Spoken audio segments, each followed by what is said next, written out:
Dear students, welcome to BrainBuzz Academy YouTube channel and also welcome to AP Grama Sachivalayam free course. This is presented by me. I am Venkatalakshmi Narayana Kudumula.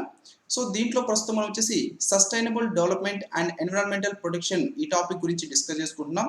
So దీంట్లో last క్లాస్లో దీంట్లో part 1 ఇది part 2 video ఇది. So part 1 లో మనం చూస్తే ఈ sustainable development అంటే ఏంటో ముఖ్యంగా మనం డిస్కస్ చేసుకోవడం జరిగింది.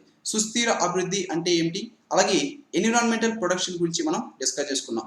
సో ఈ క్లాస్లో ముఖ్యంగా ఈ సస్టైనబుల్ డెవలప్మెంట్ ఎన్విరాన్మెంటల్ ప్రొటెక్షన్కి సంబంధించి కొన్ని ప్రపంచంలో యునైటెడ్ నేషన్స్ ఆర్గనైజేషన్ కానీ ఇలాంటి సంస్థలు తీసుకొచ్చినటువంటి కొన్ని ముఖ్య కార్యక్రమాల గురించి మనం ఇక్కడ డిస్కస్ చేసుకుంటాం, రైట్. సో ముఖ్యంగా మనం చూసినట్లయితే క్యోటో ప్రోటోకాల్ కానీ, మిలీనియం డెవలప్మెంట్ గోల్స్ కానీ, sustainable development goals is very very important. Sustainable development goals ముఖ్యంగా మనం ఇక్కడ డిస్కస్ చేసుకోవడం జరుగుతుంది. సో ఈ విధంగా టోటల్ సస్టైనబుల్ డెవలప్మెంట్ గోల్స్ మనకి 17 సస్టైనబుల్ డెవలప్మెంట్ గోల్స్ ఉంటాయి. సో ఈ 17 సస్టైనబుల్ డెవలప్మెంట్ గోల్స్ మనం ఈ విధంగా వరుస క్రమంలో కూడా వీటిని గుర్తుంచుకోవాల్సి ఉంటుంది. సో ఆ వరుస క్రమం కూడా మనం చూద్దాం. సో ఇవన్నీ కూడా మనం ఈ క్లాస్లో పర్టికులర్గా డిస్కస్ చేసుకోవడం జరుగుతుంది, right. So this is our BrainBuzz Academy YouTube channel. So ఇప్పటి వరకు మీరు దీన్ని సబ్స్క్రైబ్ చేసుకోవాలంటే తప్పకుండా దీన్ని సబ్స్క్రైబ్ చేసుకోండి. సబ్స్క్రైబ్ చేసుకున్నాక మీకు ఇలా పక్కనే ఒక బెల్ ఐకాన్ వస్తుంది. సో ఆ బెల్ ఐకాన్ మీద తప్పకుండా క్లిక్ చేయండి. అప్పుడు మాత్రమే ఈ క్లాసెస్ నోటిఫికేషన్స్ మీకు అప్ టు టైం రావడం జరుగుతుంది, రైట్. సో అలాగే తప్పకుండా ఈ వీడియోని మీరు చూసిన తర్వాత ఈ క్లాసెస్ మీకు నచ్చినట్లయితే తప్పకుండా ఈ క్లాసెస్ని మీ ఫ్రెండ్స్కి కూడా తెలియచేయండి. అలాగే మీ వాట్సాప్లో కానీ, ఫేస్బుక్లో కానీ, లేదా ఇతర సోషల్ వెబ్సైట్లో కానీ తప్పకుండా ఈ వీడియోస్ని కూడా షేర్ చేయండి, రైట్ గైస్. సో మనం ఆల్రెడీ డిస్కస్ చేసుకోవడం జరిగింది. అండ్ ఈ 6 మంత్స్కి సంబంధించి కరెంట్ అఫైర్స్ క్లాస్ కూడా మనకి టుడే 10:30 PM ఉంటుందండి. సో ఫర్ ఎగ్జాంపుల్ ఇప్పుడు మనం ఇక్కడ ఈ క్లాస్ తీసుకున్నాం కాబట్టి సో 10:30 PM ఈ రోజు మళ్ళీ దీంట్లో ఒక క్లాస్ ఉంటుంది. సో మనం ఆల్రెడీ దీంట్లో 3 క్లాసెస్ కంప్లీట్ చేస్తున్నాం. సో 3 క్లాసెస్ మనకు అవైలబుల్ ఉన్నాయి. సో నెక్స్ట్ 4th క్లాస్ వచ్చేసి ఈ రోజు 10:30 PM ఉంటుంది. So please attend 10:30 PM. Last 6 months current affairs with MCQs తో ఇక్కడ ఈ క్లాసెస్ మీకు కండక్ట్ చేయడం జరుగుతుంది లైవ్ టెస్ట్ లాగా. This is also very very useful. So మనం ఆల్రెడీ సిలబస్ చూసాం. ఈ సిలబస్ లో ఇప్పుడు 8th టాపిక్ పేపర్ 1 లో 8th టాపిక్ మనం చూసుకుంటే sustainable development and environmental protection గురించి మనం డిస్కస్ చేసుకుంటున్నాం. సో దీంట్లో ఆల్రెడీ ఒక క్లాస్ డిస్కస్ చేసుకున్నాం. సో ఆ క్లాస్ చూడండి, తప్పకుండా ఆ క్లాస్ చూసినాక ఇది చూడండి, అప్పుడే మనకి అర్థం అవ్వడం జరుగుతుంది, రైట్. సో ఆఫ్లైన్ లో చూసే వాళ్ళకి, ఇప్పుడు ఆన్లైన్ లో అయితే అందరూ పర్టికులర్ గా ఫాలో అవ్వచ్చు లైవ్ క్లాస్ లో, రైట్. సో ఇక్కడ పర్టికులర్ గా మనం చూసినట్లయితే ఈ సస్టైనబుల్ డెవలప్మెంట్ కాన్సెప్ట్, దానికి సంబంధించినటువంటి సమావేశాల గురించి మనం చెప్పుకోవడం జరుగుతుంది, రైట్. సో సుస్థిర అభివృద్ధి అంటే ఏమిటో మనం ఆల్రెడీ లాస్ట్ క్లాస్ లో చెప్పుకున్నాం. సో ఈ సుస్థిర అభివృద్ధిని సాధించడానికి కొన్ని రకాలైనటువంటి సమావేశాలు ఏర్పాటు చేయడం జరిగింది. వాటిలో మొదటి వచ్చేసి 1972 సంవత్సరంలో Stockholm United Nations Conference on Human Environment, ఇది ఒకటి, రైట్. సో ఇది వచ్చేసి స్టాక్ హోమ్, స్వీడన్ లోని స్టాక్ హోమ్ లో ఈ సమావేశాన్ని నిర్వహించడం జరిగింది. సో ఇక్కడ ఓవరాల్ గా అన్ని సమావేశాలు ఒకసారి చూద్దాం మనం. సో నెక్స్ట్ వచ్చేసి ఈ సమావేశాలు ముఖ్యంగా వీటిలో ఇంపార్టెంట్ ఏవైతే వాటి గురించి మనం డిస్కస్ చేసుకున్నాం, రైట్. సో మొదటిగా వచ్చేసి 1972 సంవత్సరంలో Stockholm United Nations Conference on Human Environment ఇది ఏర్పాటు చేయడం జరిగింది. నెక్స్ట్ వచ్చేసి 1972 సంవత్సరంలోని Club of Rome Limits to Growth అనేటువంటి ఒక నివేదికని విడుదల చేయడం జరిగింది. ఇవన్నీ కూడా సస్టైనబుల్ డెవలప్మెంట్కి సంబంధించినవి, సుస్థిర అభివృద్ధికి సంబంధించినవి. అలాగే 1977 సంవత్సరంలో టిబ్లిసీ డిక్లరేషన్ చేయడం జరిగింది. 1983 సంవత్సరంలో world commission on Environment and development యొక్క అధ్యక్షుడిగా బ్రంట్లాండ్ కమిషన్ కూడా ఇక్కడ ఏర్పాటు చేయడం జరిగింది. సో ఈ బ్రంట్లాండ్ కమిషన్ కూడా మనకి వెరీ వెరీ ఇంపార్టెంట్. ఈ బ్రంట్లాండ్ కమిషన్ తన యొక్క నివేదికని 1987 సంవత్సరంలో సమర్పించడం జరిగింది. 1988 సంవత్సరంలో Intergovernmental Panel on Climate Change ని ఏర్పాటు చేయడం జరిగింది. ఐపీసీసీ యొక్క ఫుల్ ఫామ్ ఏంటంటే Intergovernmental Panel on Climate Change. దీన్ని కూడా 1988 సంవత్సరంలో ఏర్పాటు చేశారు. నెక్స్ట్ 1992 సంవత్సరంలో United Nations Conference on Environment and Development. So ఈ United Nations Conference on Environment and Development అనే దాన్ని మనం వరల్డ్ ఎర్త్ సమిట్ అని చెప్పేసి కూడా దీన్ని పిలవడం జరుగుతుంది. అజెండా 21 అని దీన్ని పిలుస్తారు, రైట్. సో దీన్ని 1992 సంవత్సరంలో నిర్వహించారు. తర్వాత 1997 సంవత్సరంలో క్యోటో ప్రోటోకాల్ ని నిర్వహించడం జరిగింది. So this is most important. Kyoto protocol అనేది మనం ఎక్కువగా ఎగ్జామ్స్ లో అడుగుతూ ఉంటారు. క్యోటో ప్రోటోకాల్ ఒకటి. అలాగే United Nations Millennium Development Goals. So ఈ United Nations Millennium Development Goals మనం చూసినట్టే దీంట్లో 8 మిలీనియం డెవలప్మెంట్ గోల్స్ ఉంటాయి. సో ఈ 8 మిలీనియం డెవలప్మెంట్ గోల్స్ ని 2000 సంవత్సరంలో స్టార్ట్ చేయడం జరిగింది. సో 2015 సంవత్సరం వరకు వీటిని టార్గెట్ గా పెట్టుకున్నారు. సో ఇవి కంప్లీట్ అయిన తర్వాతే ప్రస్తుతం మన ప్రపంచంలో సస్టైనబుల్ డెవలప్మెంట్ గోల్స్ అనేది స్టార్ట్ చేయడం జరిగింది. నెక్స్ట్ 2002 సంవత్సరంలో world summit on sustainable development దీన్ని నిర్వహించడం జరిగింది. సో అండ్ నెక్స్ట్ వచ్చేసి దీని ద్వారానే మన ప్రపంచంలో ప్రస్తుతం మనం చూసినట్టే సస్టైనబుల్ డెవలప్మెంట్ గోల్స్ అనేది తీసుకొచ్చారు. And inter conference on environmental education ని 2007 సంవత్సరంలో నిర్వహించారు. అండ్ COP18 సదస్సుని 2012 సంవత్సరంలో నిర్వహించడం జరిగింది. సో కాప్ అంటే ఇక్కడ కాన్ఫరెన్స్ ఆఫ్ పార్టీస్ అంటాం అన్నమాట. సో ఇక్కడ దీంట్లో ముఖ్యంగా ఈ ఎన్విరాన్మెంట్కి సంబంధించి సస్టైనబుల్ డెవలప్మెంట్కి సంబంధించి ఈ సదస్సులో పాల్గొనేటువంటివి కంట్రీస్ మొత్తం కూడా. అలాగే 2015 సంవత్సరంలో కాన్ఫరెన్స్ ఆఫ్ పార్టీస్ 21. సో దీన్ని ప్యారిస్లో నిర్వహించారు, ఫ్రాన్స్ దేశంలోని ప్యారిస్లో. సో దీన్ని ప్యారిస్ సదస్సు అని కూడా పిలవడం జరుగుతుంది. So this is also very very very important, right. 2015 సంవత్సరంలో నిర్వహించినటువంటి ప్యారిస్ సదస్సు. సో వీటి గురించి ఒక్కో దాని గురించి కూడా మనం ఇక్కడ మోస్ట్ ఇంపార్టెంట్ మనకి ఏవైతే ఉంటాయో మన ఎగ్జామ్కి వాటిని గురించి మనం క్లియర్గా ఇక్కడ డిస్కస్ చేసుకుందాం. సో మొదటిగా వచ్చేసి స్టాక్ హోమ్ సమావేశం, రైట్. సో స్టాక్ హోమ్ ఇది వచ్చేసి స్వీడన్ దేశంలో ఉంటుంది. సో స్టాక్ హోమ్ దీంట్లో 1972 జూన్ 5న ఈ సమావేశాన్ని నిర్వహించడం జరిగింది సస్టైనబుల్ డెవలప్మెంట్ మీద. కాబట్టి దీన్ని స్టాక్ హోమ్ సమావేశం అని చెప్పేసి మనం పిలవడం జరుగుతుంది.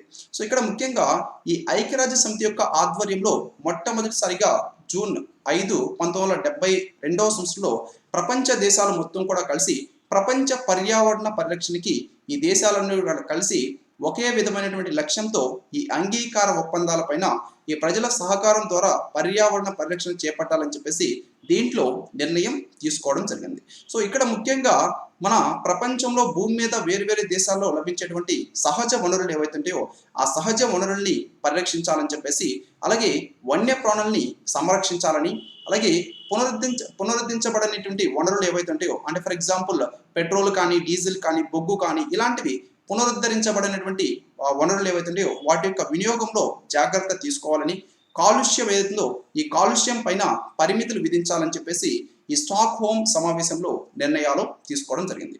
దీనితో పాటుగా అందరికీ కూడా పర్యావరణ విద్యని అభివృద్ధితో పాటుగా ఈ పర్యావరణ పరిరక్షణ ఇలాంటి అంశాల మీద కూడా దీంట్లో చర్చ జరగడం జరిగింది, రైట్. సో ఆ దేశంలో ఉన్నటువంటి ప్రతి ఒక్క ప్రజలకి కూడా పర్యావరణం మీద కూడా అవగాహన కలిగించేటువంటి విద్యని తీసుకురావడం జరుగుతుందని చెప్పేసి దాని గురించి కూడా ఇక్కడ చర్చ చేశారు. అలాగే ముఖ్యంగా మనం చూసుకుంటే 1972 జూన్ 5న ప్రారంభించినటువంటి ఈ సమావేశం ఏదో ఈ 1972 సంవత్సరంలో ప్రారంభమైనటువంటి ఈ స్టాక్ హోమ్ సమావేశం ఏదైతే ఉందో ఈ సమావేశంలో యునైటెడ్ నేషన్స్ ఎన్విరాన్మెంట్ ప్రోగ్రామ్ని మన ప్రపంచంలో ప్రారంభించడం జరిగింది, రైట్. సో ఈ సమావేశంలో భాగంగానే యునైటెడ్ నేషన్స్ ఎన్విరాన్మెంట్ ప్రోగ్రామ్ అనేటువంటి ఒక సంస్థని ప్రారంభించారు. సో దీంట్లో ముఖ్యంగా పర్యావరణ పరిరక్షణ ఏదైతుందో ఈ కార్యక్రమం యొక్క ముఖ్య ఉద్దేశంగా ఈ పర్యావరణ పరిరక్షణగా మనం చెప్పుకోవచ్చు. సో ఈ సంస్థని 1972 సంవత్సరంలో ఈ స్టాక్ హోమ్ సమావేశంలో భాగంగా దీన్ని ఏర్పాటు చేయడం జరిగింది. So this is very very important. United nations environment ప్రోగ్రామ్ని ఎప్పుడు ఏర్పాటు చేశారంటే 1972 సంవత్సరంలో ఏర్పాటు చేశారు. ఏ సమావేశంలో భాగంగా దీన్ని ఏర్పాటు చేశారంటే స్టాక్ హోమ్ సమావేశంలో భాగంగా దీన్ని ఏర్పాటు చేయడం జరిగింది. అలాగే ఈ సమావేశంలో ముఖ్యంగా ఈ ఐక్యరాజ్య సమితి ఆధ్వర్యంలో అనేక ఒప్పందాలు నిర్వహించడం జరిగింది. సో దీంట్లో మన భారతదేశం యొక్క అప్పటి ప్రధాని ఇందిరాగాంధీ కూడా ఈ సమావేశంలో పాల్గొనడం జరిగింది, రైట్. సో ఈ సమావేశంలో పాల్గొన్నటువంటి ఏకైక ప్రధాని, స్టాక్ హోమ్ సమావేశంలో పాల్గొన్నటువంటి ఏకైక ప్రధాని ఎవరంటే మన ఇందిరాగాంధీ. అలాగే మనం చూసినట్లయితే ప్రతి సంవత్సరం కూడా మనం జూన్ 5వ తేదీన ప్రపంచ పర్యావరణ దినోత్సవాన్ని జరుపుకుంటున్నాం. వెరీ వెరీ ఇంపార్టెంట్ అని. ప్రపంచ పర్యావరణ దినోత్సవాన్ని ఎప్పుడు జరుపుకుంటున్నామంటే ప్రపంచ పర్యావరణ దినోత్సవాన్ని ప్రతి సంవత్సరం కూడా జూన్ 5వ తేదీన మనం జరుపుకుంటున్నాం. సో ఇది మొత్తం కూడా ఈ స్టాక్ హోమ్ సమావేశం 1972 జూన్ 5న ఇది వచ్చేసి సుస్థిర అభివృద్ధిని సాధించడానికి ఎన్విరాన్మెంట్ ప్రొటెక్షన్ కోసంగా దీన్ని నిర్వహించడం జరిగింది. సో దీని తర్వాత మనం చూసినట్లయితే world commission on Environment and development, right. So world commission on Environment and Development. So ప్రపంచ కమిషన్ దేని మీద? పర్యావరణం మరియు అభివృద్ధి మీద ప్రపంచ కమిషన్ అంటాం తెలుగులో. సో దీన్ని ఐక్యరాజ్య సమితి యొక్క ఆధ్వర్యంలో ఈ బ్రంట్లాండ్ అధ్యక్షతన పర్యావరణం మరియు అభివృద్ధి అనేటువంటి అంశాల మీద ఒక కమిషన్ని నియమించడం జరిగింది. సో ఈ కమిషన్ యొక్క ముఖ్య ఉద్దేశం ఏంటంటే ఆర్థిక అభివృద్ధి జరిగే కొద్దీ ఈ వనరుల వినియోగం అనేది పెరిగిపోతుంది. వనరుల వినియోగం అనేది పెరిగిపోవడం వలన ప్రపంచవ్యాప్తంగా తీవ్రమైనటువంటి పర్యావరణ కాలుష్య సమస్యలు మనం ఎదుర్కోవాల్సి వస్తుంది.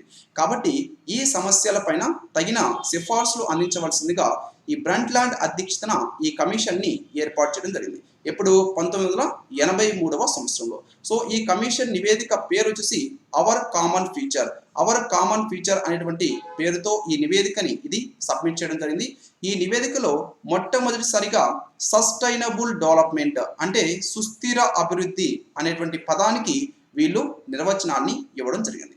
ఈ ప్రజెంట్ ఉన్నటువంటి జనరేషన్ ఏదైతే ఈ ప్రజెంట్ కాలంలో ఉన్నటువంటి అవసరాలను తీర్చుకుంటూ భావి తరాల యొక్క అవసరాలు తీర్చుకోవడంలో కూడా రాజీ పడినటువంటి అభివృద్ధి ఏదైతుందో ఆ అభివృద్ధినే మనం సుస్థిర అభివృద్ధి అంటారని చెప్పేసి ఈ అవర్ కామన్ ఫ్యూచర్ అనేటువంటి ఈ నివేదికలో బ్రంట్లాండ్ కమిషన్ ఈ సుస్థిర అభివృద్ధికి సస్టైనబుల్ డెవలప్మెంట్ కి నిర్వచనాన్ని ఇవ్వడం జరిగింది. సస్టైనబుల్ డెవలప్మెంట్ అంటే ఏంటంటే ఇంగ్లీష్ లో మనం చూసినట్లయితే ఈ నివేదిక ప్రకారంగా development that meets the needs of the present without compromising the ability of the future generations to meet their own needs. So this is the definition of the sustainable development according to this our common future report. This report is published given by Brundtland Commission, right? So this is the World Commission on Environment. So ఇది ముఖ్యంగా దీనికి సంబంధించి environment కి సంబంధించి దీన్ని ఏర్పాటు చేశారు. And next వచ్చేసి IPCC. This is also very very important. IPCC అంటే IPCC యొక్క ఫుల్ ఫామ్ వచ్చేసి inter governmental Panel on Climate Change. దీన్ని 1988వ సంవత్సరంలో ఏర్పాటు చేయడం జరిగింది. Inter governmental Panel on Climate change. So ఇక్కడ శాస్త్ర సాంకేతిక ఆర్థిక సామాజిక అంశాలు ఏవైతున్నాయో ఈ అంశాలపైన పర్యావరణ మార్పులకి సంబంధించి విస్తృతమైనటువంటి పరిశోధనలు నిర్వహిస్తడం జరుగుతుంది. Intergovernmental Panel on Climate Change అనేది. So Intergovernmental Panel on Climate Change ఏదైతుందో దీని యొక్క హెడ్ క్వార్టర్స్ ఎక్కడ ఉంటుంది అనేది మనకి ఇంపార్టెంట్. సో దీని యొక్క హెడ్ క్వార్టర్స్ ఎక్కడ ఉంటుందండి? స్విట్జర్లాండ్ దేశంలోని జెనీవాలో ఈ inter governmental Panel on Climate change యొక్క హెడ్ క్వార్టర్స్ ఉంటుంది, రైట్? స్విట్జర్లాండ్ దేశంలోని జెనీవాలో దీని యొక్క హెడ్ క్వార్టర్స్ ఉంటుంది. Very very important. అండ్ ముఖ్యంగా ఈ inter governmental Panel on Climate Change ఏదైతుందో ఇది ఐక్యరాజ్య సమితిలో భాగంగా మనం దీన్ని చెప్పుకోవడం జరుగుతుంది. ఐక్యరాజ్య సమితిలో ఇది అంతర్భాగం, రైట్? సో ఇది మొత్తం కూడా inter governmental Panel on Climate change. ముఖ్యంగా ఈ హెడ్ క్వార్టర్స్ మనం గుర్తుపెట్టుకోవాలి. స్విట్జర్లాండ్ దేశంలోని జెనీవాలో inter governmental Panel on Climate change యొక్క హెడ్ క్వార్టర్స్ ఉంటుంది. నెక్స్ట్ 1992వ సంవత్సరంలో వరల్డ్ ఎర్త్ సమ్మిట్ ని నిర్వహించడం జరిగింది. వరల్డ్ ఎర్త్ సమ్మిట్ దీన్ని 1992 జూన్ 3వ తేదీన దీన్ని బ్రెజిల్ దేశం యొక్క రాజధాని అయినటువంటి రియో డి జెనీరోలో నిర్వహించడం జరిగింది, రైట్? రియో డి జెనీరో ఏ దేశం యొక్క రాజధాని? బ్రెజిల్ దేశం యొక్క రాజధాని. వరల్డ్ ఎర్త్ సమిట్ 1992 జూన్ 3న ఎక్కడ నిర్వహించారంటే రియో డి జెనీరోలో నిర్వహించడం జరిగింది. దీంట్లో మన ప్రపంచవ్యాప్తంగా 178 దేశాలు అటెండ్ అవ్వడం జరిగింది. వరల్డ్ ఎర్త్ సమిట్ కి 178 దేశాలు దీంట్లో అటెండ్ అయినాయి. దీంట్లో ముఖ్యంగా ఈ 178 దేశాలు కూడా కలిసి 5 ఒప్పందాల మీద సంతకాలు చేయడం జరిగింది. వాటిలో మొదటిది వచ్చేసి convention on Climate change. Convention on Climate change అంటే ఈ గ్లోబల్ వార్మింగ్ ని తగ్గించడానికి తీసుకోవాల్సినటువంటి చర్యల్ని ఇక్కడ నిర్వహించడం జరిగింది. ఆ చర్యల మీద వీళ్ళంతా కూడా సంతకాలు చేయడం జరిగింది. నెక్స్ట్ రెండవ ఒప్పందం వచ్చేసి convention on biological diversity. Convention on biological diversity అంటే ఈ జీవ వైవిధ్యాన్ని పరిరక్షించడం కోసంగా ఉన్నటువంటి చర్యలు, కొన్ని చర్యల్ని వీళ్ళు తెలపడం జరిగింది. సో ఆ చర్యల్ని కూడా వాళ్ళు యాక్సెప్ట్ చేసి 178 దేశాలు దీని మీద కూడా సంతకం చేయడం జరిగింది. అండ్ మూడోది వచ్చేసి అజెండా 21. సో ఇక్కడ 21 అంటే ఏంటంటే 21వ శతాబ్దం. సో ఈ 21వ శతాబ్దంలో సస్టైనబుల్ డెవలప్మెంట్ సాధించడం కోసంగా అంటే సుస్థిర అభివృద్ధి సాధించడం కోసంగా ఒక యాక్షన్ ప్లాన్ ని రూపొందించడం జరుగుతుంది. సో దీని ఆధారంగా ప్రపంచ దేశాలన్నీ కూడా ఈ సుస్థిర అభివృద్ధి చర్యల్ని చేపట్టవలసి ఉంటుంది. సో ఈ విధంగా ఈ అజెండా 21 ఏదైతే ఉందో ఈ అజెండా 21లో మొత్తం 4 భాగాలు ఉంటాయి. సో వీటిలో మొదటిది వచ్చేసి మనం చూసినట్లయితే సామాజిక ఆర్థిక అంశాలు. సామాజిక ఆర్థిక అంశాలు ఉంటాయి, ఇది మొదటి భాగం. రెండవది వచ్చేసి అభివృద్ధి చెందుతూ సహజ వనరుల నిర్వహణ పరిరక్షణ అనేది దీంట్లో రెండవ అంశం. అభివృద్ధి చెందుతూనే ఈ సహజ వనరుల్ని మనం నిర్వహించాలి, వాటిని మనం పరిరక్షించాలి, ఇది రెండవ అంశం, రైట్? మూడవ భాగం వచ్చేసి దీంట్లో లక్ష్య సాధనలో భాగస్వాముల యొక్క పాత్ర, రైట్? సో లక్ష్య సాధనలో భాగస్వాముల యొక్క పాత్ర అనేది దీంట్లో మూడవ భాగం. అంటే ముఖ్యంగా మనం చూసినట్లయితే మనం ఆల్రెడీ చెప్పుకున్న కొన్ని డెవలప్డ్ కంట్రీస్ ఉంటాయి, యునైటెడ్ స్టేట్స్ ఆఫ్ అమెరికా ఇలాంటి వాటిలో. సో వీటిలో ఆల్రెడీ టెక్నాలజీ ఎక్కువగా ఉంటుంది కాబట్టి, సో వాటిలో హై టెక్నాలజీ ఉంటుంది కాబట్టి, మన భారతదేశం ఇలాంటి వాటిలో లో టెక్నాలజీ ఉంటుంది కాబట్టి ఇవన్నీ డెవలపింగ్ కంట్రీస్ కానీ. సో ఈ విధంగా యునైటెడ్ స్టేట్స్ ఆఫ్ అమెరికా ఇలాంటి డెవలప్డ్ కంట్రీస్ డెవలపింగ్ కంట్రీస్ కి సహాయం చేయడం వల్ల ఈ టెక్నాలజీలో వీటిలో మన భారతదేశం ఇలాంటి దేశాలు కూడా ఈ విధంగా కాలుష్యం తక్కువ చేస్తూ డెవలప్ అవడం జరుగుతుంది. సో ఈ లక్ష్య సాధనలో భాగస్వాముల యొక్క పాత్ర అని చెప్పేసి దీంట్లో మూడవ భాగంగా ఇది మనం చెప్పుకుంటాం. అండ్ నాలుగవ భాగం వచ్చేసి అమలు విధి విధానాలు, రైట్. సో వీటన్నిటిని కూడా ఏ విధంగా అమలు చేయాలి అనేటువంటి దానికి విధి విధానాలను కూడా రూపొందించడం జరిగింది. సో ఇది యాక్షన్ 21 ఏదైతే ఉందో, అజెండా 21 ఏదైతుందో, ఈ అజెండా 21లో 4 భాగాలు ఉంటాయి. ఆ 4 భాగాల్లో మొదటిది వచ్చేసి సామాజిక ఆర్థిక అంశాలకి సంబంధించిన మొదటిది, రెండవది వచ్చేసి అభివృద్ధి చెందుతూ సహజ వనరుల నిర్వహణ పరిరక్షణ అనేది రెండవది, మూడవది వచ్చేసి లక్ష్య సాధనలో భాగస్వాముల యొక్క పాత్ర, నాలుగవది వచ్చేసి అమలు విధి విధానాలు. ఈ విధంగా ఉంటుంది ఈ అజెండా 21 అనేది, రైట్. సో దీంట్లో మనం చూసినట్లయితే యునైటెడ్ నేషన్స్ చిల్డ్రన్స్ ఎడ్యుకేషనల్ యుఎన్సిఈడి ఏదైతుందో, సో ఈ యుఎన్సిఈడి యొక్క దాని ప్రకారంగా మనం చూసినట్లయితే అజెండా 21 యాక్షన్ ప్లాన్ ని ఇక్కడ అమలు చేయడం కోసంగా మొత్తం $625 బిలియన్ నిధి అవసరం అని చెప్పేసి ఇక్కడ నిర్ణయించడం జరిగింది. సో కాబట్టి ఈ నిధుల సేకరణ ఏదైతుందో, ఈ నిధుల సేకరణ అనేది ఇక్కడ వివాదాంశంగా మారడం జరిగింది. మొత్తం దీన్ని ఇంప్లిమెంట్ చేయాలంటే, వరల్డ్ ఎర్త్ సమ్మిట్ ఏదైతుందో దీన్ని మొత్తం కూడా ఇంప్లిమెంట్ చేయాలంటే మొత్తం కావాల్సినటువంటి మనీ $625 బిలియన్ ఇక్కడ కావాలి. సో అయితే ఇక్కడ $625 బిలియన్ ఎక్కడి నుంచి వస్తాయి? సో ఇది ముఖ్యంగా ఇక్కడ వివాదాంశంగా మారడం జరిగింది. సో ఈ సమావేశంలో నిధుల సేకరణ పైన ఇక్కడ ఈ తీవ్ర భేదాభిప్రాయాలు ఇక్కడ రావడం జరిగింది ముఖ్యంగా ఇక్కడ మనం చూసినట్లయితే United nations commission on sustainable development ఏదో ఇది ఏర్పాటు చేసినటువంటి ఐక్యరాజ్య సమితి ఆధ్వర్యంలో నిర్వహిస్తూ ఉన్నటువంటి ఈ అజెండా 21 అమలుకి సంబంధించి వేరు రకాలైనటువంటి కార్యాచరణ అంశాలను కూడా ఈ జాతీయ అంతర్జాతీయ స్థాయిలో ఇది రూపొందించడం జరుగుతుంది. సో ఈ వరల్డ్ ఎర్త్ సమ్మిట్ లో ఇది ముఖ్యమైనటువంటి ఒక ఒప్పందం. అండ్ నాలుగో ఒప్పందం వచ్చేసి Rio declaration, right. So Rio declaration అంటే ఇది రియో డిజైనీలో నిర్వహించారు కాబట్టి సో దీన్ని రియో డిక్లరేషన్ అంటాం. సో ఈ రియో డిక్లరేషన్ లో మొత్తం 27 ప్రిన్సిపల్ ని వాళ్ళు ప్రకటించడం జరిగింది. సో ఈ 27 ప్రిన్సిపల్స్ ని కూడా పాటించాలని చెప్పేసి ఇక్కడ నిర్ణయం తీసుకున్నారు. సో దీన్ని మనం రియో డిక్లరేషన్ అంటాం. నెక్స్ట్ వచ్చేసి 5వ ఒప్పందం వచ్చేసి ఫారెస్ట్ ప్రిన్సిపల్స్, రైట్. సో అంటే అడవుల యొక్క సంరక్షణకి సంబంధించి ప్రభుత్వాలు ఒక నిర్దిష్ట చట్టాలని తీసుకురావాలి. సో నిర్దిష్ట చట్టాలని ఇవి చేయాలని చెప్పేసి పేర్కొనడం జరిగింది. సో ముఖ్యంగా ఏదైతే ప్రతి ఒక్క దేశం కూడా మనం చూసుకుంటే ఆ ప్రతి ఒక్క దేశం కూడా తమ యొక్క ఆధీనంలో ఉండేటువంటి వనరులు ఏవైతుంటాయో ఆ వనరుల్ని పూర్తి స్థాయిలో వినియోగించేటువంటి హక్కుని అవి కలిగి ఉంటాయి. సో కానీ ఆ ప్రభుత్వ చర్యలు రియో సమావేశం ఏదో ఆ సమావేశం యొక్క ఒప్పందాలకి లోబడి అవి ఉండాలని చెప్పేసి దీంట్లో పేర్కొనడం జరిగింది. ఫారెస్ట్ ప్రిన్సిపల్స్ కి సంబంధించి ఈ విధంగా అడవుల యొక్క సంరక్షణకి సంబంధించి కూడా ఈ వరల్డ్ ఎర్త్ సమ్మిట్ లో ఈ విధంగా నిర్ణయం తీసుకోవడం జరిగింది, రైట్. సో ఇది మొత్తం కూడా world earth summit very important అండి. వరల్డ్ ఎర్త్ సమ్మిట్ కూడా మనకి నెక్స్ట్ వచ్చేసి Kyoto protocol, right. So this is most important. Kyoto protocol 1997 సంవత్సరంలో దీన్ని నిర్వహించడం జరిగింది. సో ముఖ్యంగా మనం చూసినట్లయితే ఇక్కడ మన భూగోళం తీసుకుంటే మన భూగోళం పైన వేడెక్కించేటువంటివి గ్రీన్ హౌస్ గ్యాసెస్. సో ఈ గ్రీన్ హౌస్ వాయువులు ఏవైతే ఉంటాయో వీటి యొక్క విడుదలని నిర్దిష్ట కాల పరిమితిలో తగ్గించడం కోసంగా మొత్తం మన ప్రపంచంలో 192 దేశాల మధ్య ఈ జపాన్ దేశంలోని క్యోటో నగరంలో 1997 డిసెంబర్ 11న ఒక ఒప్పందం కుదిరింది. సో దీన్నే మనం క్యోటో ప్రోటోకాల్ అని చెప్పేసి పిలుస్తాం, రైట్. సో ఈ విధంగా మన భూగోళం పైన వేడెక్కించేటువంటి గ్రీన్ హౌసెస్ వాయువులు ఏవైతే ఉంటాయో ఈ వాయువుల యొక్క విడుదలని ఒక నిర్దిష్ట కాల పరిమితిలో తగ్గించడం కోసంగా ప్రపంచవ్యాప్తంగా 192 దేశాల మధ్య జపాన్ దేశంలోని క్యోటోలో 1997 డిసెంబర్ 11న ఒక ఒప్పందం జరిగింది. దాన్నే మనం క్యోటో ప్రోటోకాల్ అని చెప్పేసి పిలవడం జరుగుతుంది. సో ఈ విధంగా 2005 ఫిబ్రవరి నుంచి ఈ ఒప్పందం ఏదో ఈ ఒప్పందం అనేది దశల వారీగా అమలు చేయాలని చెప్పేసి అప్పుడు నిర్ణయించుకున్నారు. సో దీంట్లో ముఖ్యంగా మనం చూసినట్టే 6 రకాలైనటువంటి గ్రీన్ హౌస్ గ్యాసెస్ ని ఈ ఒప్పందంలో భాగంగా క్యోటో ప్రోటోకాల్లో వాళ్ళు గుర్తించడం జరిగింది. గ్రీన్ హౌస్ గ్యాసెస్ మన భూగోళం వేడెక్కడానికి కారణమైనటువంటి 6 రకాలైనటువంటి గ్యాసెస్ ని వీళ్ళు ముఖ్యంగా గుర్తించడం జరిగింది. సో ఈ 6 రకాలైనటువంటి గ్యాసెస్ ని తగ్గించే విధంగా ఈ 6 రకాలైనటువంటి గ్యాసెస్ ని ఎక్కువగా విడుదల చేయకుండా ఉండే విధంగా ఇండస్ట్రీస్ వీటన్నిటిని కూడా స్థాపించే విధంగా ఇక్కడ చర్యలు తీసుకోవాలని చెప్పేసి ఇవి తెలపడం జరిగింది. అయితే ఈ 6 రకాలైనటువంటి గ్యాసెస్ ఏంటి? క్యోటో ప్రోటోకాల్లో గుర్తించినటువంటి 6 రకాలైనటువంటి గ్రీన్ హౌస్ గ్యాసెస్ ఏమిటి, right. So this is very important. మొదటిగా వచ్చేసి కార్బన్ డైఆక్సైడ్ మొదటి వన్, రెండవది వచ్చేసి మీథేన్ అండి. మీథేన్ కి కెమికల్ ఫామ్ వచ్చేసి CH4. సో మీథేన్ మూడవది. అండ్ నాలుగోది వచ్చేసి నైట్రోజన్ డైఆక్సైడ్ NO2.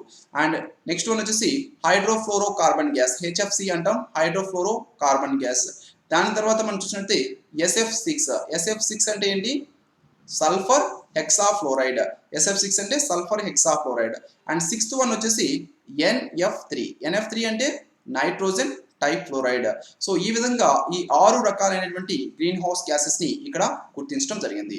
2005 ఫిబ్రవరి నుంచి ఈ ఒప్పందాన్ని దశల వారీగా అమలు చేయాలని నిర్ణయించారు. దీంట్లో ముఖ్యంగా 6 రకాలైనటువంటి గ్రీన్ హౌస్ గ్యాసెస్ ని గుర్తించి వాటి యొక్క విడుదలని తగ్గించాలని చెప్పేసి కూడా నిర్ణయించడం జరిగింది. సో వీటి యొక్క విడుదలని డెఫినెట్లీ మనం తగ్గించాలి ఈ క్యోటో ప్రోటోకాల్ ప్రకారంగా, రైట్. సో ఇక్కడ ఈ యూరోపియన్ యూనియన్ ఏదైతుందో యూరోపియన్ యూనియన్ 1990 సంవత్సరం నాటి గ్రీన్ హౌస్ గ్యాసెస్ విడుదల కన్నా కూడా 8% కన్నా అవి తక్కువ గ్యాస్ ని విడుదల చేయడం లక్ష్యంగా పెట్టుకొని ఈ 5 సంవత్సరాల్లో అవి లక్ష్యంగా పెట్టుకున్నాయి.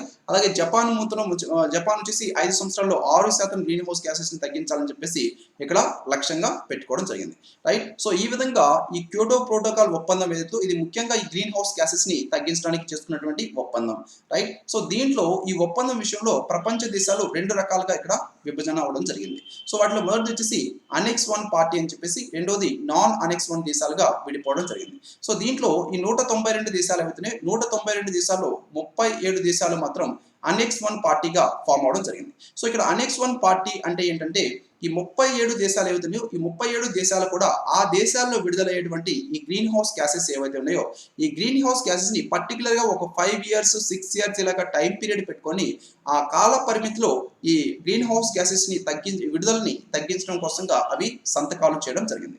దీంట్లో యునైటెడ్ స్టేట్స్ ఆఫ్ అమెరికా కూడా సంతకం చేయడం జరిగింది, రైట్. సో ఈ ఒప్పందం మీద ముఖ్యంగా మనం చూసినట్లయితే దీంట్లో అనెక్స్ 1 దేశాలు ఏవైతే అనెక్స్ 1 దేశాల్లో అమెరికా దేశం కూడా ఉంది, బట్ అమెరికా దేశం దీంట్లో సంతకం చేయలేదు, రైట్. నెక్స్ట్ వన్ వచ్చేసి నాన్ అనెక్స్ దేశాలు.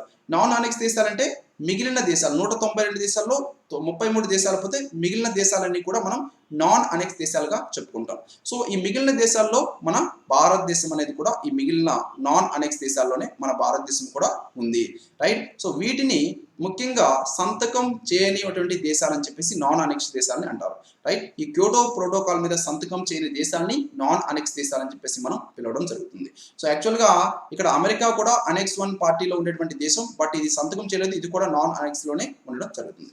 సో ఈ విధంగా ఈ క్యోటో ప్రోటోకాల్లో ఈ ఒప్పంద విషయంలో ప్రపంచ దేశాలు ఈ విధంగా 2 రకాలుగా విభజన అవ్వడం జరిగింది, రైట్. సో ఇది ఈ సమావేశంలో ముఖ్యంగా తీసుకున్నటువంటి నిర్ణయాలు ఏమిటి?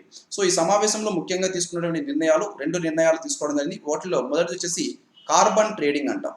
So carbon trading which is very very important. Carbon trading, right. So carbon trading అంటే ఏమిటి అసలు? సో మనకి తెలుసు ట్రేడింగ్ అంటే అమ్మడం, రైట్. సో ప్రతి ఒక్క దేశం కూడా తనకు కేటాయించినటువంటి కర్బన ఉద్గారాలు ఏవైతున్నాయో వాటి యొక్క ఉద్గారాలకి మించి ఆ దేశాలు విడుదల చేయకూడదు.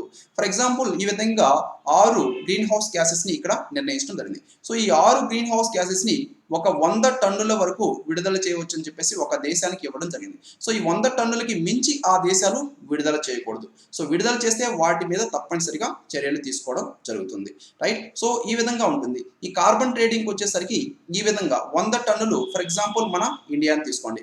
మన ఇండియాకి 100 టన్నులు ఈ విధంగా గ్రీన్ హౌస్ గ్యాసెస్ విడుదల చేయొచ్చు అని చెప్పేసి ఇది ఇవ్వడం జరిగింది, పర్మిషన్ ఇవ్వడం జరిగింది.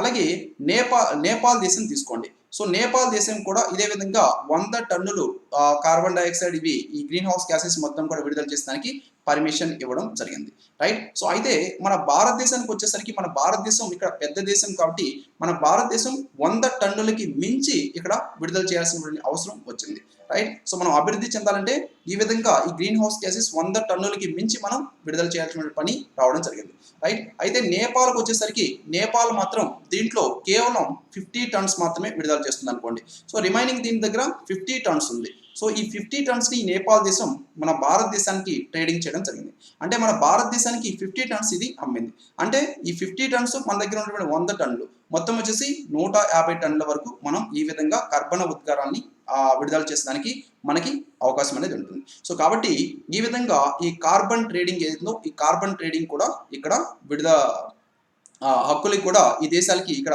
విక్రయించవచ్చు అని చెప్పేసి దానికి సంబంధించినటువంటి పర్మిషన్ కూడా ఇవ్వడం జరిగింది. సో ఇది కార్బన్ ట్రేడింగ్. సో ప్రపంచంలో మొట్టమొదటి కార్బన్ ట్రేడింగ్ ఎక్స్చేంజ్ చేసినటువంటి దేశం వచ్చేసి చైనాలో ఏర్పాటు అవడం జరిగింది. సో ఈ చైనాలో ఈ విధంగా ఈ కార్బన్ ట్రేడింగ్ ఎక్స్చేంజ్ ఏజెన్సీ అనేది ఏర్పడింది.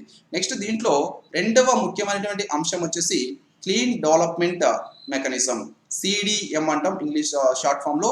Clean development mechanism.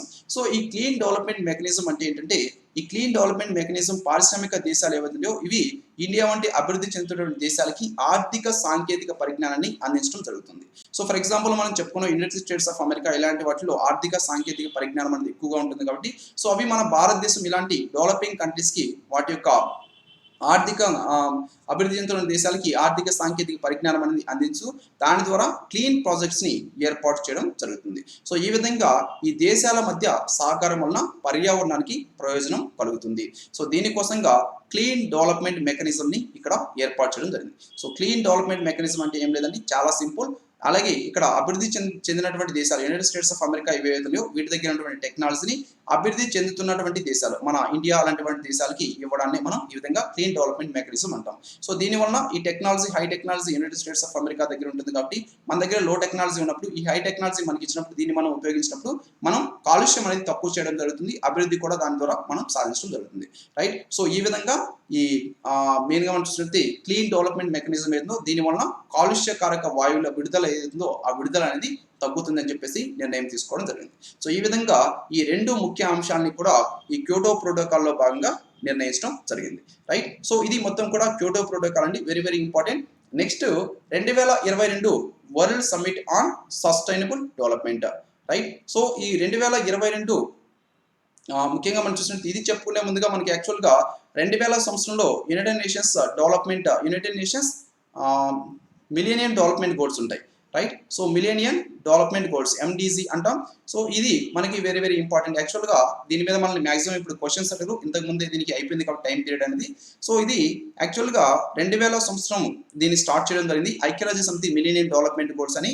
సో దీని లక్ష్యంగా వచ్చేసి 2000 సంవత్సరం నుంచి 2015వ సంవత్సరం వరకు దీంట్లో లక్ష్యంగా పెట్టుకోవడం జరిగింది. అంటే ఈ 2000 సంవత్సరం నుంచి 2015వ సంవత్సరం వరకు మొత్తం 8 లక్ష్యాలను తీసుకున్నారు. ఈ 8 లక్ష్యాలని సాధించాలని చెప్పేసి ఈ ఐక్యరాజ్య సమితి ఆధ్వర్యంలో ప్రతి ఒక్క సభ్య దేశం సహకారంతో ఈ 8 లక్ష్యాలని సాధించాలని చెప్పేసి టార్గెట్ గా పెట్టుకున్నారు. సో దీన్ని ప్రారంభించింది వచ్చేసి 2000 సంవత్సరం సెప్టెంబర్ 8లో దీన్ని చదివిన మిలీనియం సమ్మిట్ జరిగింది. సో ఈ మిలీనియం సమ్మిట్ లో వీటిని యాక్సెప్ట్ చేయడం జరిగింది. సో ఈ సదస్సుకు వచ్చేసి మనం చూసినట్టే ప్రపంచవ్యాప్తంగా 189 దేశాలు హాజరవడం జరిగింది. ఈ 189 దేశాలు 8 టార్గెట్స్ ని పెట్టుకున్నాయి. అలాగే 8 లక్ష్యాలని పెట్టుకున్నాయి. దీంట్లో టార్గెట్స్ వచ్చేసి ముఖ్యంగా 18 టార్గెట్స్ ఇవి పెట్టుకోవడం జరిగింది. సో వీటిని సాధించడానికి 2000 సంవత్సరం నుంచి 2015 సంవత్సరం వరకు మొత్తం 15 సంవత్సరాల టైం పీరియడ్ ఇవి కేటాయించడం జరిగింది. సో అయితే ఈ 8 టార్గెట్స్ ఏమిటి? సో ఈ 8 టార్గెట్లో మొదటి వచ్చేసి పేదరికం, ఆకలి బాధలు తగ్గించడం మొదటి target. So you can also right అండి. సో నేను ఇక్కడ నోట్స్ పర్టికులర్గా. సో మొదటిది వచ్చేసి పేదరికం, ఆకలి బాధలు తగ్గించడం మొదటి టార్గెట్. సో రెండవ టార్గెట్ వచ్చేసరికి సార్వత్రిక ప్రాథమిక విద్యని ప్రోత్సహించడం. రైట్. సో సార్వత్రిక ప్రాథమిక విద్యని ప్రోత్సహించడం అనేది రెండవ టార్గెట్గా పెట్టుకున్నారు. మొదటిది పేదరికం, అలాగే ఆకలి బాధలు తగ్గించడం. అండ్ మూడవ టార్గెట్ ఏంటంటే లింగ సమానత్వం, స్త్రీ పురుషుల మధ్య సమానత్వం మనం ప్రోత్సహించాలి. సో కాబట్టి లింగ సమానత్వం అనేది దీంట్లో మూడవ టార్గెట్గా పెట్టుకున్నారు. అండ్ నాలుగవ టార్గెట్ వచ్చేసి శిశు మరణాలు ఏవైతే ఉంటాయో ఈ శిశు మరణాల రేట్ని తగ్గించాలని చెప్పేసి ఇక్కడ నాలుగవ టార్గెట్గా పెట్టుకున్నారు. అండ్ ఐదవ టార్గెట్కి వచ్చేసరికి ముఖ్యంగా తల్లులు ఎవరైతే ఉంటారో సో ఈ తల్లులు మాతృత్వ ఆరోగ్య స్థాయి అనేది పెంచడం అనేది దీంట్లో టార్గెట్ గా పెట్టుకున్నారు, ఐదవ టార్గెట్. అండ్ ఆరవ టార్గెట్ వచ్చేసరికి ముఖ్యంగా ఈ ఆరవ టార్గెట్ వ్యాధులకు సంబంధించింది. అంటే HIV కానీ ముఖ్యంగా మనం చూసినట్టే HIV తర్వాత మలేరియా కానీ ఇలాంటి వ్యాధుల్ని అరికట్టాలని చెప్పేసి ఆరవ టార్గెట్ గా పెట్టుకున్నారు. సో ఏడవ టార్గెట్ వచ్చేసి పర్యావరణ కొనసాగింపు ఉండే విధంగా ఇక్కడ చూసుకోవాలని చెప్పేసి ఇది తీసుకోవడం జరిగింది, కాలుష్యం లేకుండా విధంగా చూసుకోవాలి. అండ్ ఎనిమిదవది వచ్చేసి అభివృద్ధి సాధనకి అంతర్జాతీయ భాగస్వామ్యాలు పాస్ని ఇక్కడ ప్రోత్సహించాలి.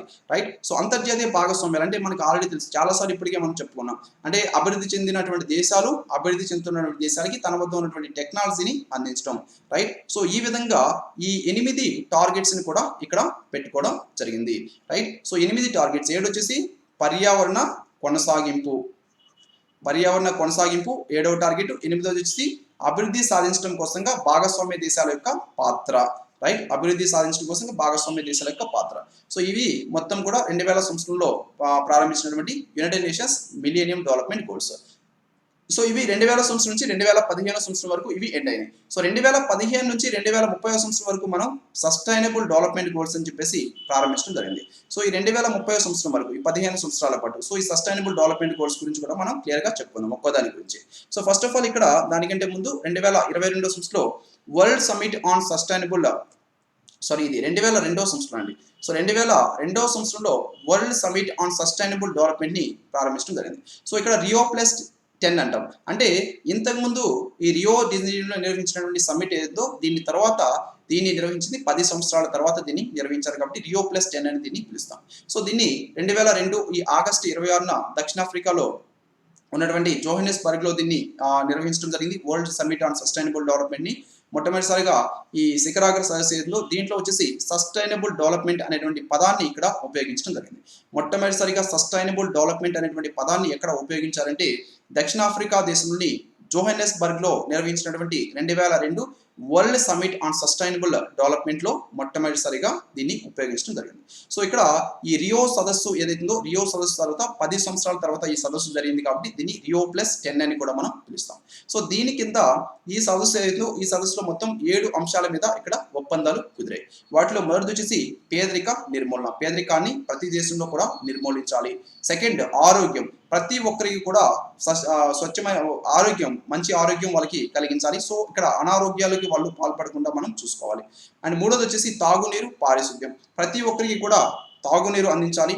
ప్రతి ఒక్కరూ నివసించేటువంటి ప్రాంతాల్లో కూడా పారిశుద్ధ్యం అనేది మనం పాటించాలి. నాలుగోది వచ్చేసి వ్యవసాయం, మత్స్య ఉత్పత్తులు, రైట్. అండ్ ఐదోది వచ్చేసి శక్తి వనరులు, ఎనర్జీ సెక్టర్కి సంబంధించింది. ఆరవది వచ్చేసి జీవ వైవిధ్య సంరక్షణ, వైవిధ్య అంటాం, ఇది వైద్య కాదు, వైవిధ్య సంరక్షణ, రైట్. సో జీవులన్నింటినీ కూడా మనం సంరక్షించాలి. ఏడోది వచ్చి పర్యావరణ మార్పులు. సో పర్యావరణ మార్పులు రాకుండా మనం చూసుకోవాలి. అంటే ఏం చేయాలి, కాలుష్యాన్ని మనం తగ్గించాలి, గ్రీన్ హౌస్ గ్యాసెస్ విడుదలని మనం తగ్గించాలి. సో ఈ విధంగా ఈ 7 అంశాల మీద 2002 సంవత్సరంలో జరిగినటువంటి world summit on sustainable development లో ఇక్కడ ఒప్పందాలు కుదుర్చుకోవడం జరిగింది, రైట్. సో ఇక్కడ ముఖ్యంగా ఈ సస్టైనబుల్ డెవలప్మెంట్ ని సాధించడానికి 3 పిల్లర్స్ ని వీళ్ళు పేర్కొనడం జరిగింది. సో సస్టైనబుల్ డెవలప్మెంట్, సుస్థిర అభివృద్ధిని సాధించాలంటే 3 పిల్లర్స్ మనం తప్పనిసరిగా ఫాలో అవ్వాలి. అది మొదటిది వచ్చేసి ఎకనామిక్ డెవలప్మెంట్, రెండోది సోషల్ డెవలప్మెంట్, మూడోది వచ్చేసి ఎన్విరాన్మెంటల్ డెవలప్మెంట్. సో ఈ విధంగా ఈ 3 కూడా సస్టైనబుల్ డెవలప్మెంట్ కి 3 పిల్లర్స్ గా మనం చెప్పుకోవడం జరుగుతుంది. సో ఈ విధంగా ఇది 2002 సంవత్సరంలో జరిగింది. నెక్స్ట్ 2012 సంవత్సరంలో ఐక్యరాజ్య సమితి కాన్ఫరెన్స్ ఆన్ సస్టైనబుల్ డెవలప్మెంట్ ని నిర్వహించడం జరిగింది. United Nations Conference on sustainable development. So దీన్ని రియో+20 అంటాం.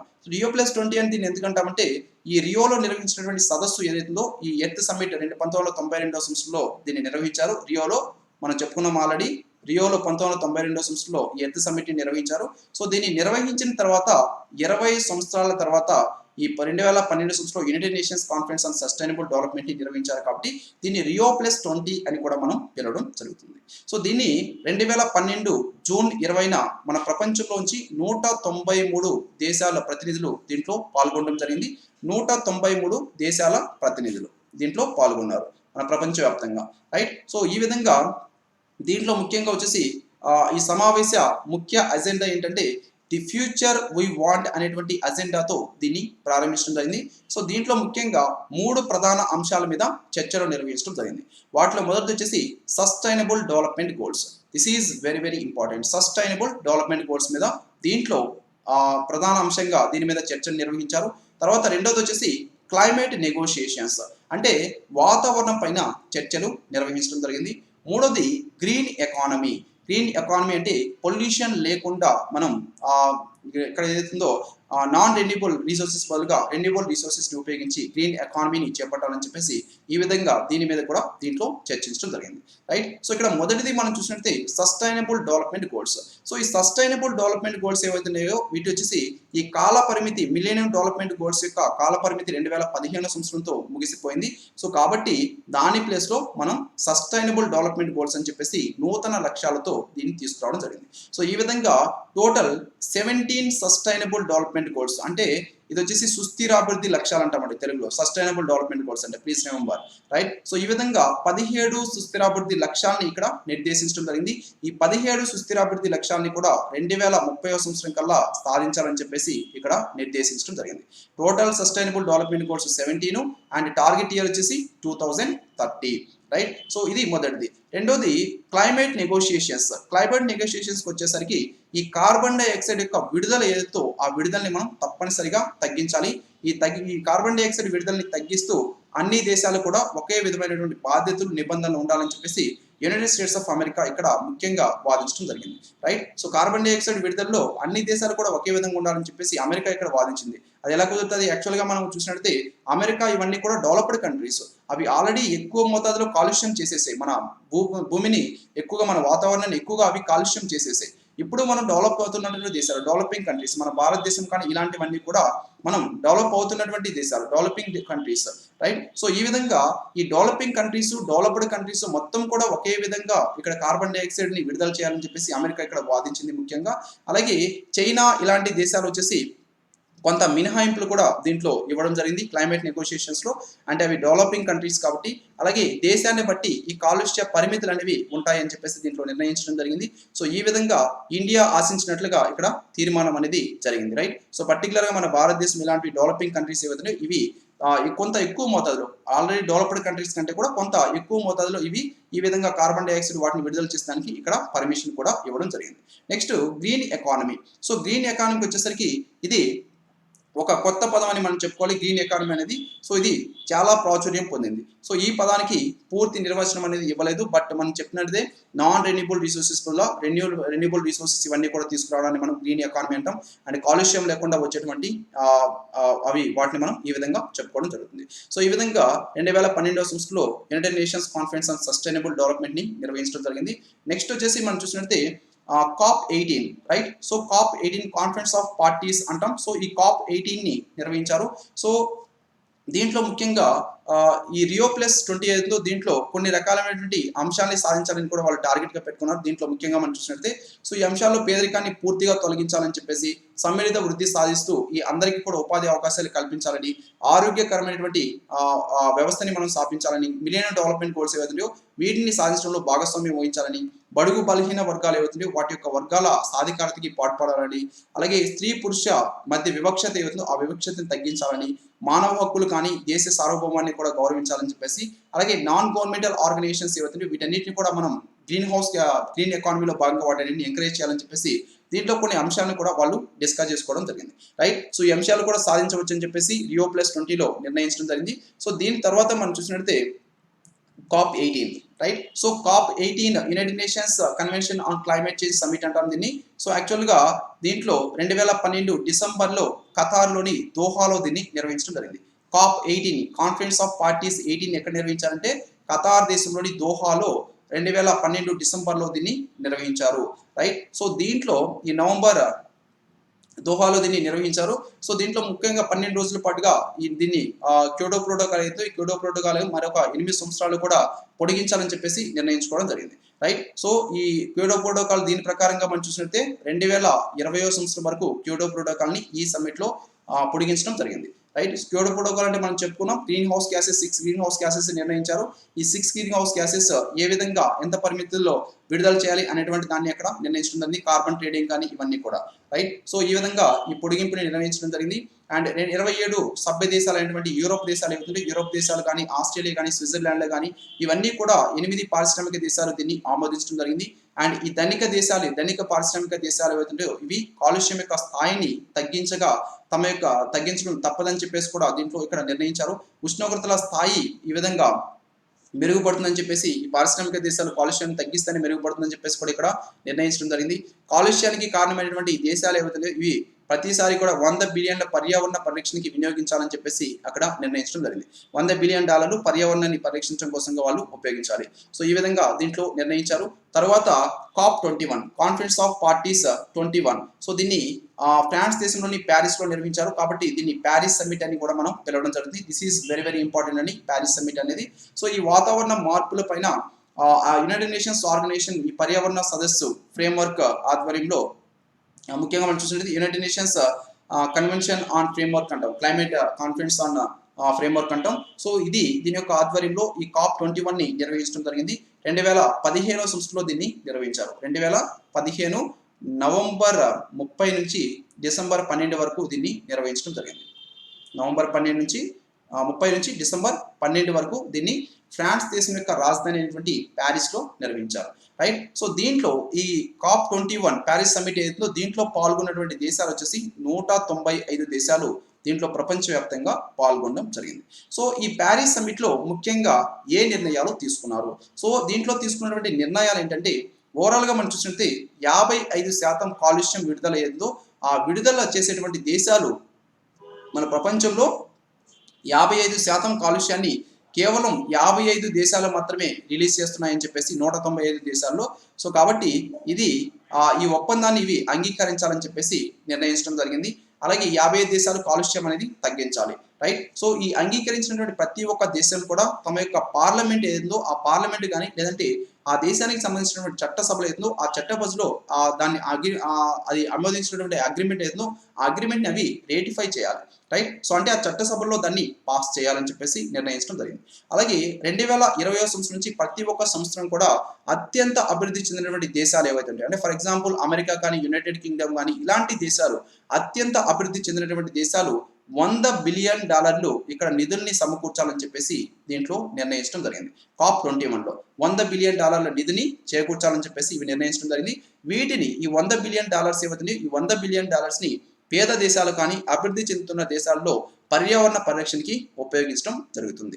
అలాగే 2001 సంవత్సరం నాటికి ప్రపంచం యొక్క సగటు ఉష్ణోగ్రత 2 డిగ్రీల సెంటీగ్రేడ్ కన్నా తక్కువ ఉండాలని చెప్పేసి దీంట్లో టార్గెట్గా పెట్టుకున్నారు. 2001 సంవత్సరం 2100 సంవత్సరం కల్లా. రైట్. సో 2100 సంవత్సరం కల్లా మనం చూసినట్టే ఇక్కడ ముఖ్యంగా ఈ ప్రపంచ సగటు ఉష్ణోగ్రత 2 డిగ్రీల సెంటీగ్రేడ్ కంటే కూడా తక్కువగా ఉండాలని చెప్పేసి నిర్ణయించడం జరిగింది. అలాగే 2050 సంవత్సరం నాటికి ఈ సగటు ఉష్ణోగ్రత వచ్చేసి 1.5 డిగ్రీల సెంటీగ్రేడ్ కంటే కూడా తక్కువ ఉండాలని చెప్పేసి నిర్ణయించడం జరిగింది. 1.5 డిగ్రీల సెంటీగ్రేడ్ 2050 సంవత్సరానికి. అలాగే 2100 సంవత్సరానికి 2 డిగ్రీల సెంటీగ్రేడ్ కన్నా తక్కువ ఉండాలని చెప్పేసి ఇక్కడ నిర్ణయం తీసుకోవడం జరిగింది. అండ్ ప్రతి ఒక్క దేశం కూడా ఈ చట్టాలని కాన్ఫరెన్స్ ఆఫ్ పార్టీస్ 21 ఒప్పందాన్ని లోబడి అవి మార్పు చేసుకోవాలని చెప్పేసి దీంట్లో నిర్ణయించడం జరిగింది. ప్రతి దేశం కూడా స్వచ్ఛందంగా కాలుష్య నియంత్రణ లక్ష్యాన్ని నిర్దేశించుకోవాలని చెప్పేసి కూడా నిర్ణయించడం జరిగింది. సో వీటిని ఈ నేషనల్ డిటర్మైన్డ్ కాంట్రిబ్యూషన్స్ అని చెప్పేసి ఈ విధంగా పిలవడం జరుగుతుంది. అంటే ఆ దేశం పర్టికులర్గా ఎంతవరకు మాత్రమే కాలుష్య పదార్థాలని విడుదల చేసే విధంగా టార్గెట్గా పెట్టుకోవడం జరుగుతుంది. రైట్. సో మనం చూసినట్లయితే రీసెంట్గా ఈ డొనాల్డ్ ట్రంప్ అమెరికా దేశం యొక్క అధ్యక్షుడు అయిన తర్వాత ఈ conference of parties Paris summit ఏదో దీంట్లోంచి తప్పుకోవడం జరిగింది. అమెరికా దేశం దీంట్లోంచి ఇప్పుడు తప్పుకుందండి. రైట్. ట్రంప్ ప్రభుత్వం దీంట్లో నుంచి తప్పుకుంది. అండ్ ఇండియాతో సహా ఈ అభివృద్ధి చెందుతున్నటువంటి కొన్ని దేశాలు ఏవైతుంటే వీటిలో కొన్ని ప్రత్యేక మినహాయింపుల్ని కూడా దీంట్లో కల్పించడం జరిగింది. ప్రతి ఒక్క 5 సంవత్సరాలకు ఒకసారి దీనికి సంబంధించి ఈ ప్యారిస్ సమిట్లో ఉన్నటువంటి అంశాలు ఏవైతుంటే వీటిని 2020 సంవత్సరం నుంచి ప్రతి ఒక్క 5 సంవత్సరాలకు ఒకసారి వీటిని సమీక్షించాలని చెప్పేసి కూడా అక్కడ నిర్ణయం తీసుకోవడం జరిగింది. రైట్. సో దీనిలో భాగంగా మనం చూసుకుంటే మన భారతదేశం ఈ విద్యుత్ ఉత్పత్తిలో 2030 సంవత్సరం నాటికి సౌర విద్యుత్ యొక్క వాటాని పెంచాలని కూడా నిర్ణయించుకోవడం జరిగింది. సో 40% విద్యుత్ అవసరాన్ని సంప్రదాయేతర ఇంధన వనరులు ఏవైతే వీటి ద్వారా పొందడం జరగాలని చెప్పేసి అలాగే అడవుల విస్తీర్ణం కూడా 24% ప్రస్తుతం మన భారతదేశంలో అడవుల విస్తీర్ణం అనేది ఉంది. సో 24% నుంచి దీన్ని 33% పెంచాలని కూడా మన భారతదేశం ఇక్కడ నిర్ణయం తీసుకోవడం జరిగింది. 33% అడవుల్ని విస్తరణ కూడా పెంచాలని చెప్పేసి నిర్ణయం తీసుకోవడం జరిగింది. రైట్. సో ఈ విధంగా ఇది నిర్ణయం తీసుకున్నారు. అండ్ ముఖ్యంగా మనం చూసినట్లయితే ఈ 2014 నివేదిక ప్రకారంగా మనం చూసినట్లయితే మన ప్రపంచంలో ఈ కార్బన్ ఉద్గారాన్ని అత్యధికంగా విడుదల చేస్తున్నటువంటి దేశంలో చైనా దేశం మొదటి స్థానంలో నిలిచింది. And United states of America 2వ స్థానంలో నిలిచింది. అండ్ మనం ముఖ్యంగా మనం చూసినట్లయితే యూరోపియన్ యూనియన్ వచ్చేసి 3వ స్థానంలో నిలిచింది. తర్వాత మన భారతదేశం 4వ స్థానంలో నిలిచింది. రైట్. సో ఈ విధంగా 5వ స్థానంలో రష్యా, 6వ స్థానంలో జపాన్ దేశం కూడా ఇక్కడ నిలవడం జరిగింది. సో ఇది మొత్తం కూడా ప్యారిస్ సమిట్ అండి. Paris summit very important. And దీంట్లో భాగంగా మన భారతదేశంలో ముఖ్యంగా ఇంటర్నేషనల్ సోలార్ అలయన్స్ ని కూడా తీసుకురావడం జరిగింది. Right. So international solar alliance is very important.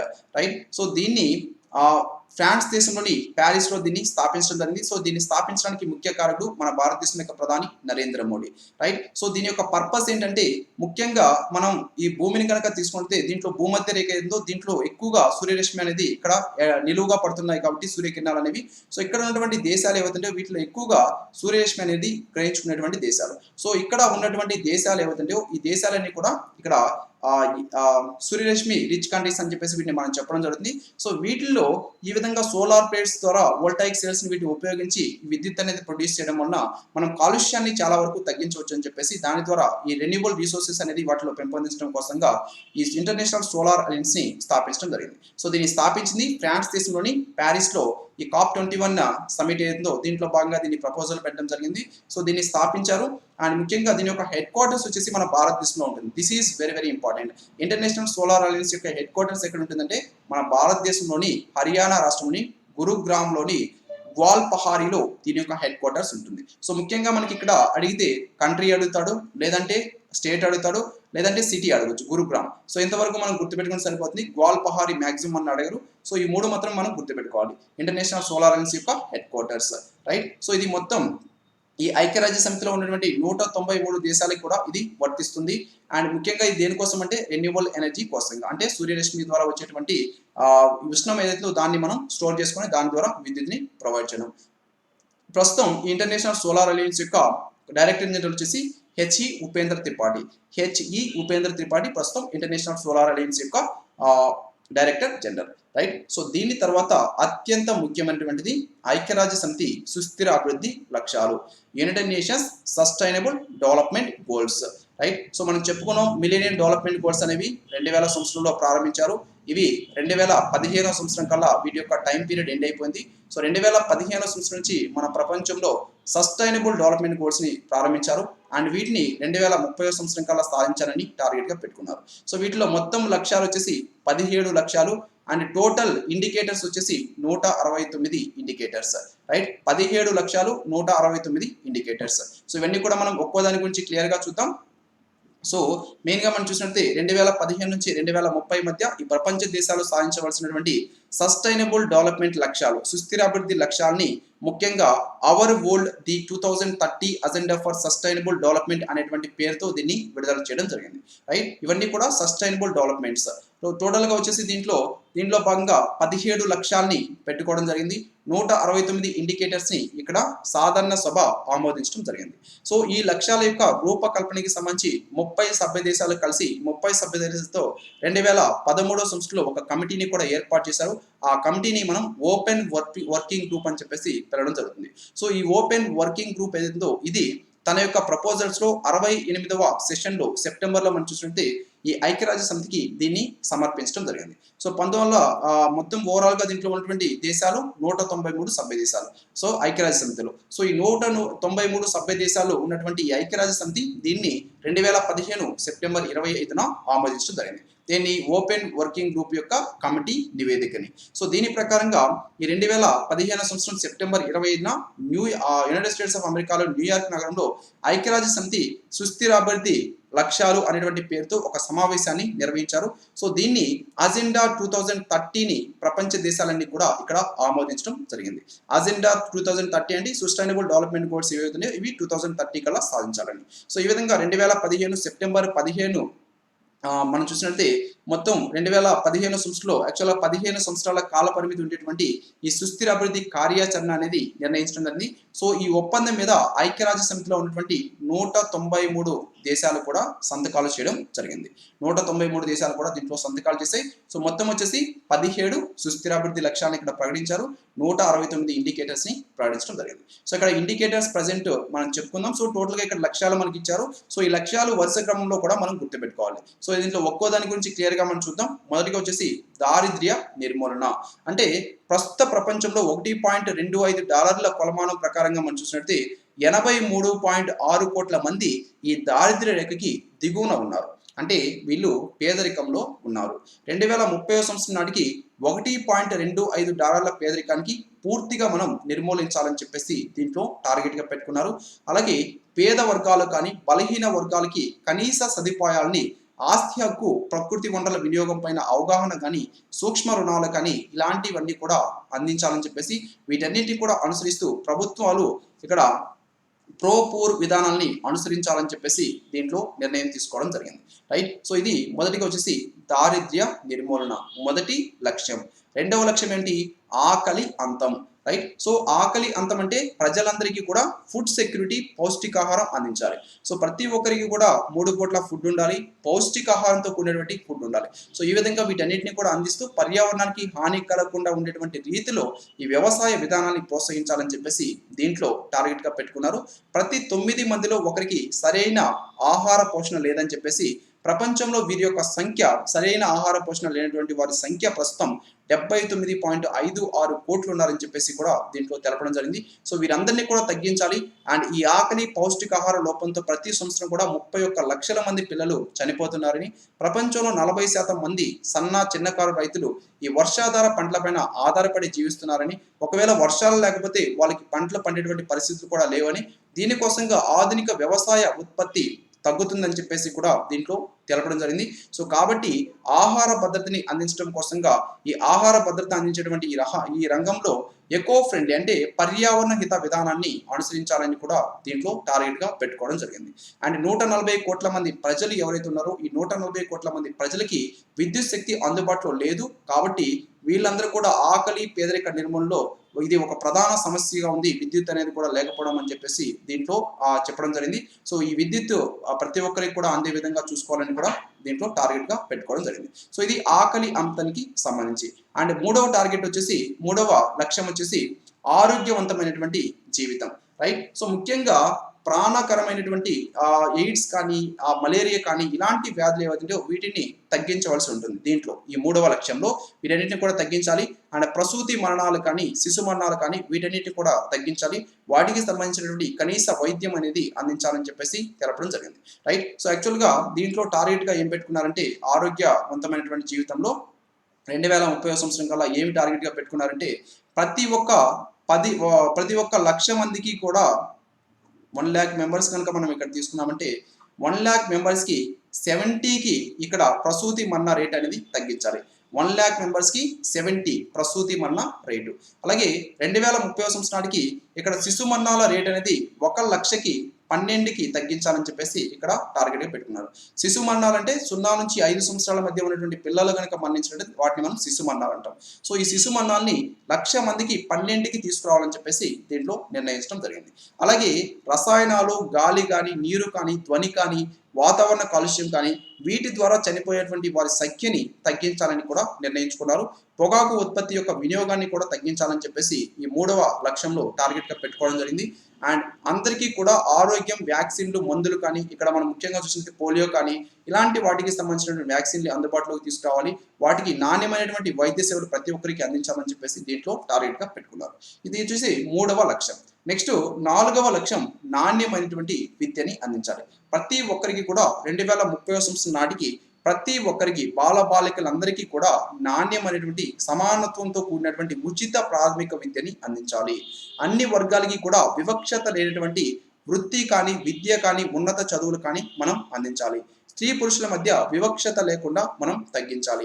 So ఇవన్నీ కూడా ఈ నాణ్యమైనటువంటి విద్య, ఈ లక్ష్యం ఏదైతుందో 4వ లక్ష్యం దీంట్లో టార్గెట్ గా పెట్టుకున్నారు. అండ్ 5వది వచ్చేసి స్త్రీ పురుష సమానత్వం. స్త్రీలకి పురుషుల మధ్య సమానత్వం. స్త్రీలు కానీ, బాలికలు కానీ ఎదుర్కొనేటువంటి వివక్షత ఏదైందో ఈ వివక్షతని మనం తగ్గించాలి. అలాగే గృహ హింసని మనం నిర్మూలించాలి. లైంగిక హింసని పూర్తిగా మనం నిర్మూలించాలి. సో ఈ విధమైనటువంటి టార్గెట్స్ దీంట్లో పెట్టుకున్నారు. మహిళలు ఆర్థిక, రాజకీయ, సామాజిక అంశాల్లో పురుషులతో పాటు సమాన హోదా కలిగి ఉండాలని చెప్పేసి ఈ 5వ అంశంలో నిర్ణయించడం జరిగింది. వ్యవసాయం కానీ, పరిశ్రమలు కానీ, పర్యావరణ పరిరక్షణలో మహిళల యొక్క భాగస్వామ్యాన్ని కూడా మనం పెంచాలని చెప్పేసి దీంట్లో లక్ష్యంగా పెట్టుకున్నారు. ఇది 5వ ముఖ్యమైనటువంటి లక్ష్యం. 5వ సస్టైనబుల్ డెవలప్మెంట్ గోల్స్. రైట్. సుస్థిర అభివృద్ధి లక్ష్యాల్లో 5వ ముఖ్యమైనటువంటి లక్ష్యం. అండ్ 6వ లక్ష్యం వచ్చేసి మంచినీరు, పారిశుద్ధ్యం. సో ఈ లక్ష్యాలు వరుస క్రమంలో మనం గుర్తుపెట్టుకోవాలండి. Very very important. వరుస క్రమం కూడా ఇంపార్టెంట్. మంచినీరు, పారిశుద్ధ్యంకి వచ్చేసరికి 180 కోట్ల మందికి ఇక్కడ రక్షిత మంచినీరు సదుపాయం అనేది మన ప్రపంచంలో లేదని, ఈ విధంగా 40% ప్రపంచ జనాభా తీవ్రమైనటువంటి నీటి కొరత ఎదుర్కొంటున్నారని చెప్పేసి దీంట్లో తెలిపారు. సో ఈ విధంగా 240 కోట్ల మందికి కనీస పారిశుద్ధ్యం, మరుగుదొడ్డి కూడా అందుబాటులో లేవని చెప్పేసి ఇక్కడ తెలపడం జరిగింది. నదులు, సముద్రాలు ఇవన్నీ కూడా శుద్ధి చేయనటువంటి మురుగునీరు వీటిలో కలుస్తున్నాయని చెప్పేసి, వీటి వలన నీటి కాలుష్యం అనేది కూడా ఎక్కువగా జరుగుతుందని 2030 సంవత్సరం నాటికి ఈ విధంగా మంచినీటి సదుపాయం అనేది ప్రతి ఒక్కరికి కల్పించాలి. అలాగే తీవ్రమైనటువంటి నీటి కొరత ఎదుర్కొంటున్నటువంటి వారు ఎవరుతున్నారో వాళ్ళందరికీ కూడా నీటి సౌకర్యాన్ని మనం కల్పించాలి. ప్రతి ఒక్కరు కూడా పారిశుద్ధ్యం, ప్రతి ఒక్క ప్రాంతంలో కూడా పారిశుద్ధ్యం పాటించాలి. ప్రతి ఒక్క ఇంట్లో కూడా మరుగుదొడ్లు ఉండే విధంగా తీసుకురావాలని చెప్పేసి ఈ నిర్ణయాల మొత్తం కూడా ఇక్కడ తీసుకోవడం జరిగింది. సో ఇక్కడ మనం తీసుకుంటే ప్రతి ఒక్క దానికి సంబంధించి దీనికి అనుగుణంగానే మన భారతదేశంలో పథకాలు అనేది కూడా లాంచ్ చేయడం జరుగుతుంది, రైట్. సో ఫర్ ఎగ్జాంపుల్ నీటి కొరతని తగ్గించడం కోసంగా జల్ జీవన్ మిషన్ ని మన భారతదేశంలో రీసెంట్ గా స్టార్ట్ చేయడం జరిగింది. ఈ విధంగా మనం వీటికి ఇవి లింక్ చేసుకోవచ్చు అండి. మీరు కరెంట్ అఫైర్స్ అవి ఫాలో అవుతుండే ఈ స్కీమ్స్ కానీ జల్ జీవన్ మిషన్ ఈ నీటి కొరతకి సంబంధించి, అలాగే పారిశుద్ధ్యం కానీ మరుగుదొడ్డికి సంబంధించి మన భారతదేశంలో స్వచ్ఛ భారత్ పథకాన్ని ప్రారంభించడం జరిగింది. సో ఈ విధంగా ఇవన్నీ కూడా ఈ లక్ష్యాన్ని సాధించడం కోసమే ప్రతి ఒక్క దేశం కూడా చేయడం జరుగుతుంది, రైట్. సో ఇది 6వ లక్ష్యం. 7వ లక్ష్యం ఏంటి? పునరుత్పాదక ఇంధనాలు. పునరుత్పాదక ఇంధనాలు అంటే రెన్యూబుల్ రీసోర్సెస్ అంటాం. సో ప్రతి ఒక్క 5గురిలో ఒకరికి విద్యుత్ శక్తి ప్రస్తుతం మన ప్రపంచంలో అందుబాటులో లేదు. సో ఈ విధంగా 300 కోట్ల మంది వంట చెరుకు కానీ, బొగ్గు కానీ, జంతు విసర్జనల ఆధారంగా వంట చేసుకోవడం జరుగుతుంది. సో ఈ విధంగా ఏమవుతుంది, అవి ఎక్కువగా కాలుష్యం చేస్తాయి కాబట్టి వారికి అనారోగ్యం వాటి వలన వచ్చేదానికి అవకాశం ఉంటుంది. కాబట్టి వీటి వలన భూగోళం కూడా వేడెక్కడానికి ఇవి ప్రధాన కారణంగా కార్బన్ డైఆక్సైడ్ ఉంది. సో వీటిలో నుంచి ఇక్కడ చెరకు కానీ, బొగ్గు కానీ, అలాగే జంతు విసర్జనల ద్వారా వచ్చే ఆధారపడేటువంటి వంట చెరుకు అంటే మనం ముఖ్యంగా చూసినట్లయితే సో పేడ పెడకలు అంటాం. సో ఈ పేడ పెడకల్ని వీటి ద్వారా మనం వంటలు చేసుకోవడం జరుగుతుంది. సో ఈ విధంగా మనకి కార్బన్ డైఆక్సైడ్ అనేది ఎక్కువగా విడుదలవుతుంది. ఇది వచ్చేసి గ్లోబల్ వార్మింగ్ కి కారణమవుతుంది. సో 2030 సంవత్సరం నాటికి ఈ సాంప్రదాయేతర ఇంధన వనరులు ఏవైతున్నాయో వీటి మార్గాల్ని మనం ముఖ్యంగా ఈ వంట గ్యాస్ కానీ, అంటే ముఖ్యంగా చెరకు కానీ, జంతు విసర్జనలు ఏవైతే వీటి ద్వారా ఉండేటువంటి ఈ పరిస్థితులు ఏవైతే వీటిని మనం ఆపివేయాలి. సో వీటిలో ప్రతి ఒక్కరికి కూడా నాణ్యమైనటువంటి నమ్మదగినటువంటి అందుబాటులో ఈ ధరలో లభించే విధంగా విద్యుత్ ప్రతి ఒక్కరికి కూడా అందించాలి. అలాగే దానికి సంబంధించి గ్యాసెస్ వీటికి మన భారతదేశంలో తీసుకొచ్చినటువంటి పథకాలు ఏవైతే వీటి ద్వారా వీటిని అమలు చేయడం జరుగుతుంది. సో ఈ విధంగా ఈ పునరుత్పాదక ఇంధనాలు అనేది మనం అందించాలి. నెక్స్ట్ వచ్చేసి 8వది తగిన ఉద్యోగాల ఆర్థిక అభివృద్ధి, రైట్. సో సుమారుగా మనం చూసినట్లయితే 20 కోట్ల మంది పైగా నిరుద్యోగ సమస్యని మన ప్రపంచంలో ఎదుర్కొంటున్నారు. సో ఈ విధంగా ప్రపంచవ్యాప్తంగా వచ్చేటువంటి 15 సంవత్సరాల్లో 47 కోట్ల మంది నూతనంగా ఉద్యోగాల్ని మనం సృష్టించాలని చెప్పేసి టార్గెట్ గా పెట్టుకోవడం జరిగింది. సో ఈ విధంగా పేద దేశాల జీడిపిలో కనీసం 7% సాధించాలని చెప్పేసి కూడా నిర్ణయంగా పెట్టుకున్నారు.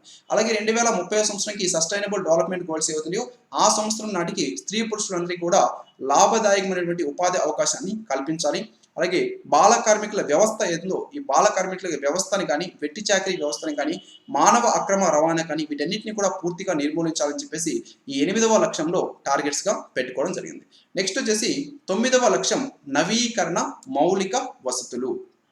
9వ లక్ష్యం నవీకరణ మౌలిక వసతులు అంటే విద్యుత్ కానీ, మురుగునీటి వ్యవస్థ కానీ, టెలిఫోన్లు కానీ, రోడ్లు కానీ, రైలు మార్గాలు కానీ ఇలాంటి వాటిని కల్పిస్తూ ఈ కాలుష్య నియంత్రణ ద్వారా పారిశ్రామికీకరణ అనేది సాధించాలని చెప్పేసి దీంట్లో మనం టార్గెట్ గా పెట్టుకోవడం జరిగింది. ప్రతి ఒక్కరికి కూడా విద్యుత్ సౌకర్యాలు కల్పించాలి అండ్ మురుగునీటి వ్యవస్థని ప్రతి ఒక్క దగ్గర కూడా మనం నిర్మూలించాలి.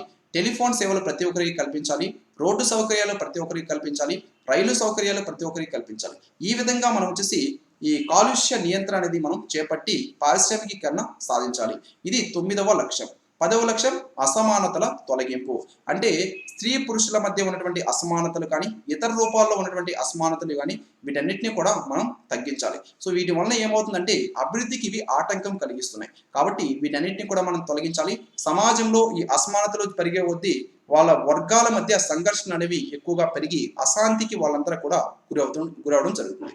సో కాబట్టి 2030 సంవత్సరం నాటికి ఈ ఆదాయ పరంగా దిగువ స్థాయిలో 40% మంది వార్షిక ఆదాయ పెరుగుదల రేటు అనేది ఈ జాతీయ ఆదాయ వృద్ధి రేటు కన్నా అధికంగా ఉండాలని చెప్పేసి దీంట్లో నిర్ణయించారు. సో ఈ విధంగా అభివృద్ధి ఫలితాలు అన్ని వర్గాలకి అందే విధంగా సమ్మిళిత వ్యూహాలు ఇక్కడ అనుసరించాలని చెప్పేసి అంటే ఇంక్లూసివ్ గ్రోత్ అంటాం అన్నమాట సమ్మిళిత వ్యూహాలు అంటే. సో ఈ విధంగా వీటిని అనుసరించాలని చెప్పేసి దీంట్లో నిర్ణయించడం జరిగింది 10వ లక్ష్యంలో.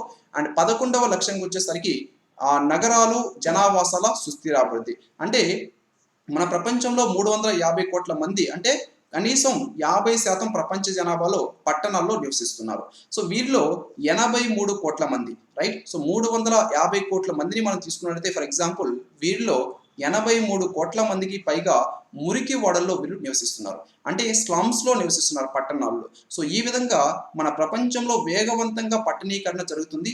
సో కాబట్టి ఈ పట్టణాల్లోకి ఎక్కువగా ప్రజలు గ్రామాల్లో నుంచి కూడా రావడం జరుగుతుంది. సో ఇక్కడ అనేక రకాలైనటువంటి కొత్త సమస్యలను వీళ్ళు ఎదుర్కోవడం జరుగుతుంది. కాబట్టి 2030 సంవత్సరం నాటికి పట్టణాల్లో ఉన్నటువంటి పేదలందరికీ కూడా గృహాలు నిర్మించాలి, గృహ వసతి వాళ్ళకి కల్పించాలి, ఇతర సౌకర్యాలు సదుపాయాలు కూడా వాళ్ళకి కల్పించాలి, పట్టణాల్లో ఉన్నటువంటి కాలుష్యాన్ని తగ్గించాలని చెప్పేసి ఈ 11వ లక్ష్యంగా దీంట్లో పెట్టుకోవడం జరిగింది. నెక్స్ట్ 12వ లక్ష్యం ఏంటి? బాధ్యతాయుత వినియోగం, రైట్. సో అంటే ప్రపంచంలో ఉత్పత్తి చేసినటువంటి ఆహారం కనుక మనం చూసినట్లయితే దీంట్లో 1/3 ఆహారం వేరు వేరు కారణాల వలన మన ప్రపంచంలో వృధా అవుతుంది. సో దీని వలన కానీ అలాగే నీటి కాలుష్యం అనేది వేగంగా మన ప్రపంచంలో పెరుగుతుంది. అలాగే ఇంధన వనరుల వినియోగం కూడా వేగంగా పెరుగుతుంది. కాబట్టి వచ్చే 10 సంవత్సరాల్లో ఈ వృధా అవుతున్నటువంటి ఆహారం ఏదైతే ఆ ఆహారం యొక్క వినియోగించుకునేటువంటి విధమైనటువంటి చర్యలు వాటిని తీసుకురావాలి. వాటిని ముఖ్యంగా వృధా చేయకుండా వినియోగించుకోవాలి. అని దుర్వినియోగం అవుతున్నటువంటి అన్ని రకాలైనటువంటి వస్తువుల్ని మరలామని వాటిని వినియోగించుకునేటువంటి శాస్త్ర సాంకేతిక విధానాన్ని మనం అభివృద్ధి చేయాలి. అంటే వాటిని మళ్ళా పునరుత్పత్తి చేసుకునే విధంగా మనం తీసుకురావాలి. అండ్ 13వ లక్ష్యం వచ్చేసి వాతావరణం పైన కార్యాచరణ. సో మనం ఇక్కడ చూసినట్టే 1880వ సంవత్సరం నుంచి 2012వ సంవత్సరం వరకు మన ప్రపంచంలో సగటు ఉష్ణోగ్రత 0.85% పెరిగింది, right. So green house gases ఇవన్నీ కూడా ఎక్కువ పెరగడం వల్ల 0.85% టెంపరేచర్స్ అనేది మన భూమి మీద పెరిగినాయి. సో ఈ విధంగా ఈ వాతావరణ ఉష్ణోగ్రత అనేది 1% కనుక పెరిగితే ఆహార ధాన్యాల యొక్క ఉత్పత్తి 5% తగ్గుతుంది, రైట్. సో 1% ఉష్ణోగ్రత వాతావరణంలో పెరిగితే 5% ఆహార ధాన్యాల ఉత్పత్తి అనేది తగ్గుతుంది, రైట్. సో ఇది 1% పెరిగితే 5% ఈ ఆహార ధాన్యాల ఉత్పత్తి తగ్గుతుంది. అలాగే ధ్రువ ప్రాంతాలు తీసుకుంటే ఎక్కువగా మంచు ఉంటుంది. సో ధ్రువ ప్రాంతాల్లో మంచు కరిగి ఈ సముద్రం నీటి మట్టం అనేది కూడా పెరుగుతుంది. సో దీంతో ఏమవుతుంది? సముద్ర నీటి మట్టం పెరగడం వల్ల ఈ సముద్రాల్లో ఉన్నటువంటి దీవులు ఏవైతే ఉంటే చిన్న చిన్న దీవులు, ఆ చిన్న దీవులు కూడా ఈ నీటిలో మునిగిపోవడం జరుగుతుంది. కాబట్టి ఈ వాతావరణ ఆధార ప్రమాదాలు కానీ ప్రకృతి వైపరీత్యాలు కానీ ఇవన్నీ కూడా అరికట్టాలి. పర్యావరణ సంరక్షణకు సంబంధించి ప్రపంచవ్యాప్తంగా అందరూ కూడా కలిసి ఒక $100 బిలియన్ల నిధిని ఏర్పాటు చేయాలని చెప్పేసి దీంట్లో నిర్ణయించుకున్నారు. 13వ లక్ష్యం. అండ్ 14వ లక్ష్యంకి వచ్చేసరికి మనం చూసినట్లయితే సాగర వనరులు జీవుల రక్షణ.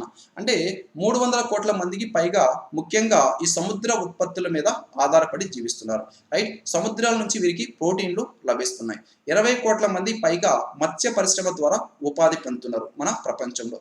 సో ఈ విధంగా సముద్రాలు 30% మానవులు విడుదల చేసేటువంటి కార్బన్ డైఆక్సైడ్ ని గ్రహిస్తున్నాయి. అలాగే సముద్రాల నుంచి మన మానవుడికి కావాల్సినటువంటి ఆక్సిజన్ లో ఎక్కువ భాగం కూడా సముద్రాల నుంచి మనకి రావడం జరుగుతుంది. సో ఈ విధంగా 40% సముద్రాలు ఎక్కువగా కాలుష్యం అవుతున్నాయి. ఎందుకు కాలుష్యం అవుతున్నాయి కూడా మనం చెప్పుకున్నాం. సో ఈ పెట్రోల్, డీజిల్ వీటి బ్యారెల్స్ ద్వారా కానీ అండ్ ప్లాస్టిక్ ద్వారా కానీ ఈ విధంగా కాలుష్యం అవుతున్నాయి. కాలుష్యం అవడం వల్ల ఏమవుతుంది? అక్కడ ఉన్నటువంటి మత్స్య ఉత్పత్తి అనేది క్షీణిస్తుంది. సో ఈ విధంగా 2025 సంవత్సరం నాటికి సముద్ర కాలుష్యాన్ని కూడా తగ్గించి సముద్ర జీవజాతులను కూడా మనం రక్షించాలని చెప్పేసి వాటిని సంరక్షించాలని చెప్పేసి ఈ విధంగా 14వ లక్ష్యంగా మనం పెట్టుకోవడం జరిగింది. అండ్ 15వ సస్టైనబుల్ డెవలప్మెంట్ గోల్ వచ్చేసి భూతల పర్యావరణ వ్యవస్థ పరిరక్షణ. అంటే ఈ అడవులు కానీ జీవ వైవిధ్యాన్ని కానీ మనం కాపాడుకోవడం అనేది అత్యవసరం. కాబట్టి డెసర్టిఫికేషన్ ఏదైతుందో, డెసర్టిఫికేషన్ అంటే ఎడారీకరణ. సో ఎడారీకరణ సమస్యల్ని మనం తగ్గించుకోవాలి. అంతరించిపోతున్నటువంటి జీవజాతులు ఏవైతుందో జీవజాతులు కానీ అంతరించిపోతున్నటువంటి వృక్ష జాతులు కానీ వీటన్నిటిని కూడా మనం సంరక్షించుకోవాలని చెప్పేసి దీంట్లో 15వ లక్ష్యంగా పెట్టుకోవడం జరిగింది. అండ్ 16వ లక్ష్యం వచ్చేసి శాంతి న్యాయం. 16వ లక్ష్యం శాంతి న్యాయం. సో ఇక్కడ ప్రతి దేశంలో కూడా మనం చూస్తే లంచగొండితనం అనేది పెరిగిపోతుంది. సో లంచగొండితనాన్ని అరికట్టాలి. 2013వ సంవత్సరం నాటికి నేర వృత్తిని మనం తగ్గించాలని చెప్పేసి దీంట్లో టార్గెట్ గా పెట్టుకున్నాం. 2030వ సంవత్సరం నాటికి నేర వృత్తిని కూడా మనం తగ్గించాలని దీంట్లో టార్గెట్ గా పెట్టుకోవడం జరిగింది. అందరికీ సమాన న్యాయం అనేది అందించాలి. అలాగే శాంతియుత వాతావరణం అనేది కూడా ప్రతి ఒక్క ప్రజనికి కూడా ప్రతి ఒక్క సిటిజన్ కూడా కల్పించాలని టార్గెట్ గా పెట్టుకున్నారు. అండ్ నెక్స్ట్ 17 వచ్చేసి లక్ష్యాల సాధనకి భాగస్వామ్యాలు. మనం ఆల్రెడీ చెప్పుకున్నాం, ఈ ఆర్థిక సాంకేతిక వర్తిక వాణిజ్య సహకారంతో ఈ ప్రపంచ దేశాల మధ్య సుస్థిర అభివృద్ధి సాధించడం తగిన భాగస్వామ్యం అనేది ఉండాలి. For example developed countries developing కంట్రీస్కి ఆ డెవలప్డ్ కంట్రీస్లో ఉన్నటువంటి టెక్నాలజీస్ అందించడం. సో ఈ విధంగా ఈ 17వ లక్ష్యం అనేది ఉంటుంది. సో ఈ విధంగా ఓవరాల్గా 17 లక్ష్యాన్ని దీంట్లో మనం ఇప్పటివరకు చెప్పుకున్నవన్నీ కూడా 169 టార్గెట్స్ అన్నమాట. ఈ 169 టార్గెట్స్ని ఇక్కడ లక్ష్యాలుగా పెట్టుకోవడం జరిగింది. So this is very very important. So ఒక్కసారి మనం క్లియర్గా అన్ని కూడా ఒకసారి క్లియర్గా చూద్దాం. ఇవి ఒకసారి వరుస క్రమంలో మనం గుర్తుపెట్టుకోవాలి వీటిని. మొదటి వచ్చేసి దారిద్ర్య నిర్మూలన, 2 ఆకలి అంతం, 3 ఆరోగ్యవంతమైనటువంటి జీవితం, 4 నాణ్యమైన విద్య, 5 స్త్రీ పురుష సమానత, 6 మంచినీరు పారిశుద్ధ్యం, 7 పునరుత్పాదక ఇంధనాలు, 8 తగిన ఉద్యోగాలు ఆర్థిక అభివృద్ధి, 9 నవీకరణ మౌలిక వస్తువులు, 10 అసమానతల తగ్గింపు, 11 నగరాలు జనావాసాల సుస్థిరాభివృద్ధి, 12 బాధితాయుత వినియోగం, 13 వాతావరణం పైన కార్యాచరణ, 14 వచ్చేసి సాగర వనరులు జీవుల రక్షణ, 15 భూతల పర్యావరణ వ్యవస్థ పరిరక్షణ, 16 శాంతి న్యాయం, 17 వచ్చేసి లక్ష్యాల సాధనకి భాగస్వామ్యాలు. ఇవి మొత్తం కూడా మన 2015 మన ప్రపంచంలో ఐక్యరాజ్య సమితి తీసుకొచ్చినటువంటి 17 సస్టైనబుల్ డెవలప్మెంట్ గోల్స్, సుస్థిర అభివృద్ధి లక్ష్యాలు. సో ఈ విధంగా ఈ 17 సుస్థిర అభివృద్ధి లక్ష్యాలని ఏ విధంగా ఏ దేశం ఎంతవరకు సాధించిందని చెప్పేసి 2017 వీటికి సంబంధించి సస్టైనబుల్ డెవలప్మెంట్ సొల్యూషన్స్ నెట్వర్క్ ఒక నివేదికని విడుదల చేయడం జరిగింది. సో ఈ నివేదిక ప్రకారంగా మనం చూసినట్టే ఈ సస్టైనబుల్ డెవలప్మెంట్ గోల్స్, ఈ 17 సస్టైనబుల్ డెవలప్మెంట్ గోల్స్ని సాధించడంలో స్వీడన్ దేశం మొదటి స్థానంలో నిలిచింది, 2వ స్థానంలో వచ్చేసి డెన్మార్క్ దేశం నిలిచింది, 3వ స్థానం వచ్చేసి మా ఫిన్లాండ్ దేశం నిలిచింది. ఓవరాల్గా ఇది వచ్చేసి 157 దేశాలను తీసుకొని ఈ 157 దేశాలకి ర్యాంకుని కేటాయించింది సస్టైనబుల్ డెవలప్మెంట్ సొల్యూషన్స్ నెట్వర్క్. దీంట్లో మొదటి స్థానంలో స్వీడన్, 2వ స్థానంలో డెన్మార్క్, 3వ స్థానంలో ఫిన్లాండ్ నిలిచింది. మన భారతదేశం మాత్రం దీంట్లో 116వ స్థానంలో నిలవడం జరిగింది. 116వ స్థానంలో ఇండియా దీంట్లో నిలిచింది. సో హియర్ అండ్ ఓవరాల్గా మనం ఇక్కడ ఇంగ్లీష్లో ఒకసారి చూసినట్లయితే వీటన్నిటిని కూడా, సో ఇంగ్లీష్లో ఇప్పటివరకు మనం చెప్పుకున్నటువంటి 17 సస్టైనబుల్ డెవలప్మెంట్ గోల్స్, 17 సుస్థిరాభివృద్ధి లక్ష్యాలు మొత్తం ఇంగ్లీష్లో ఇక్కడ ఇవ్వడండి. మొదటిది వచ్చేసి నో పవర్టీ, రెండవది జీరో హంగర్, 3వ sustainable development goal good health and well being, 4వ sustainable development goal quality education, 5వ సస్టైనబుల్ డెవలప్మెంట్ గోల్ వచ్చేసి జెండర్ ఈక్వాలిటీ, 6వ సస్టైనబుల్ డెవలప్మెంట్ గోల్ వచ్చేసి క్లీన్ వాటర్ అండ్ శానిటేషన్, 7వ sustainable development goal affordable and clean energy, 8వ sustainable development goal decent work and economic growth, 9వ sustainable development goal industry innovation and infrastructure, 10వ sustainable development goal reduce inequalities, 11వది వచ్చేసి sustainable cities and communities and 12వ sustainable development goal responsible consumption and production, 13 వచ్చేసి climate action, 14 life below water, very very important, life below water 14వ sustainable development goal, 15 వచ్చేసి life on land, 16 peace and justice strong institutions, 17వ sustainable development goals వచ్చేసి partnerships for the goals. So ఈ విధంగా total 17 sustainable development goals, total 169 targets and సాధించవలసినటువంటి year వచ్చేసి 2030. Right guys, hope you clear every one. So this is very very important అండి. So దీంట్లో తప్పకుండా మీరు క్లాస్ 1 క్లాస్ 2 రెండు కూడా చూడండి. సో ఈ లెసన్ 1 లెసన్ 2 రెండు చూసినప్పుడు మాత్రమే ఇది మనకి పూర్తిగా అర్థమవుతుంది. సో దీంట్లో మనకి సిలబస్లో 8వ టాపిక్ అనేది కంప్లీట్ అవ్వడం జరిగింది. రైట్ గైస్, సో మనం చూసాం స్టార్టింగ్లో 8వ topic.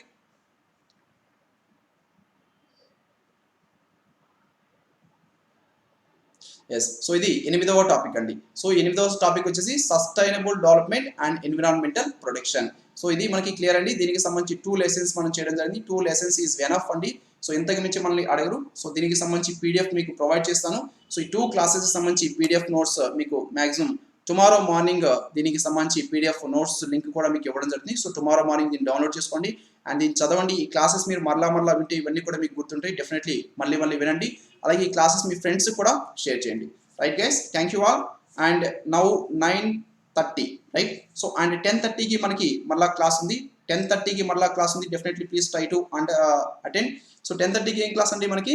Current affairs right. So 6 months current affairs with MCQs class మనకి 10:30కి ఉంది. So please attend.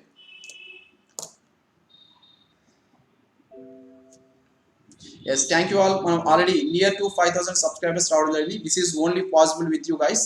So me support వల్ల మనం ఆల్రెడీ 5000 వరకు సబ్స్క్రైబర్స్ రావడం జరిగింది. సో మనం మోర్ పీపుల్ రీచ్ అవ్వడం వల్ల ఈ ఫ్రీ ఎడ్యుకేషన్ మొత్తం కూడా మనం సాధించడానికి అవకాశం ఉంటుంది. క్వాలిటీ ఎడ్యుకేషన్ మీకు ఇక్కడ అందించడం జరుగుతుందండి. మొత్తం కూడా ఫ్రీగానే ఇక్కడ అందించడం జరుగుతుంది.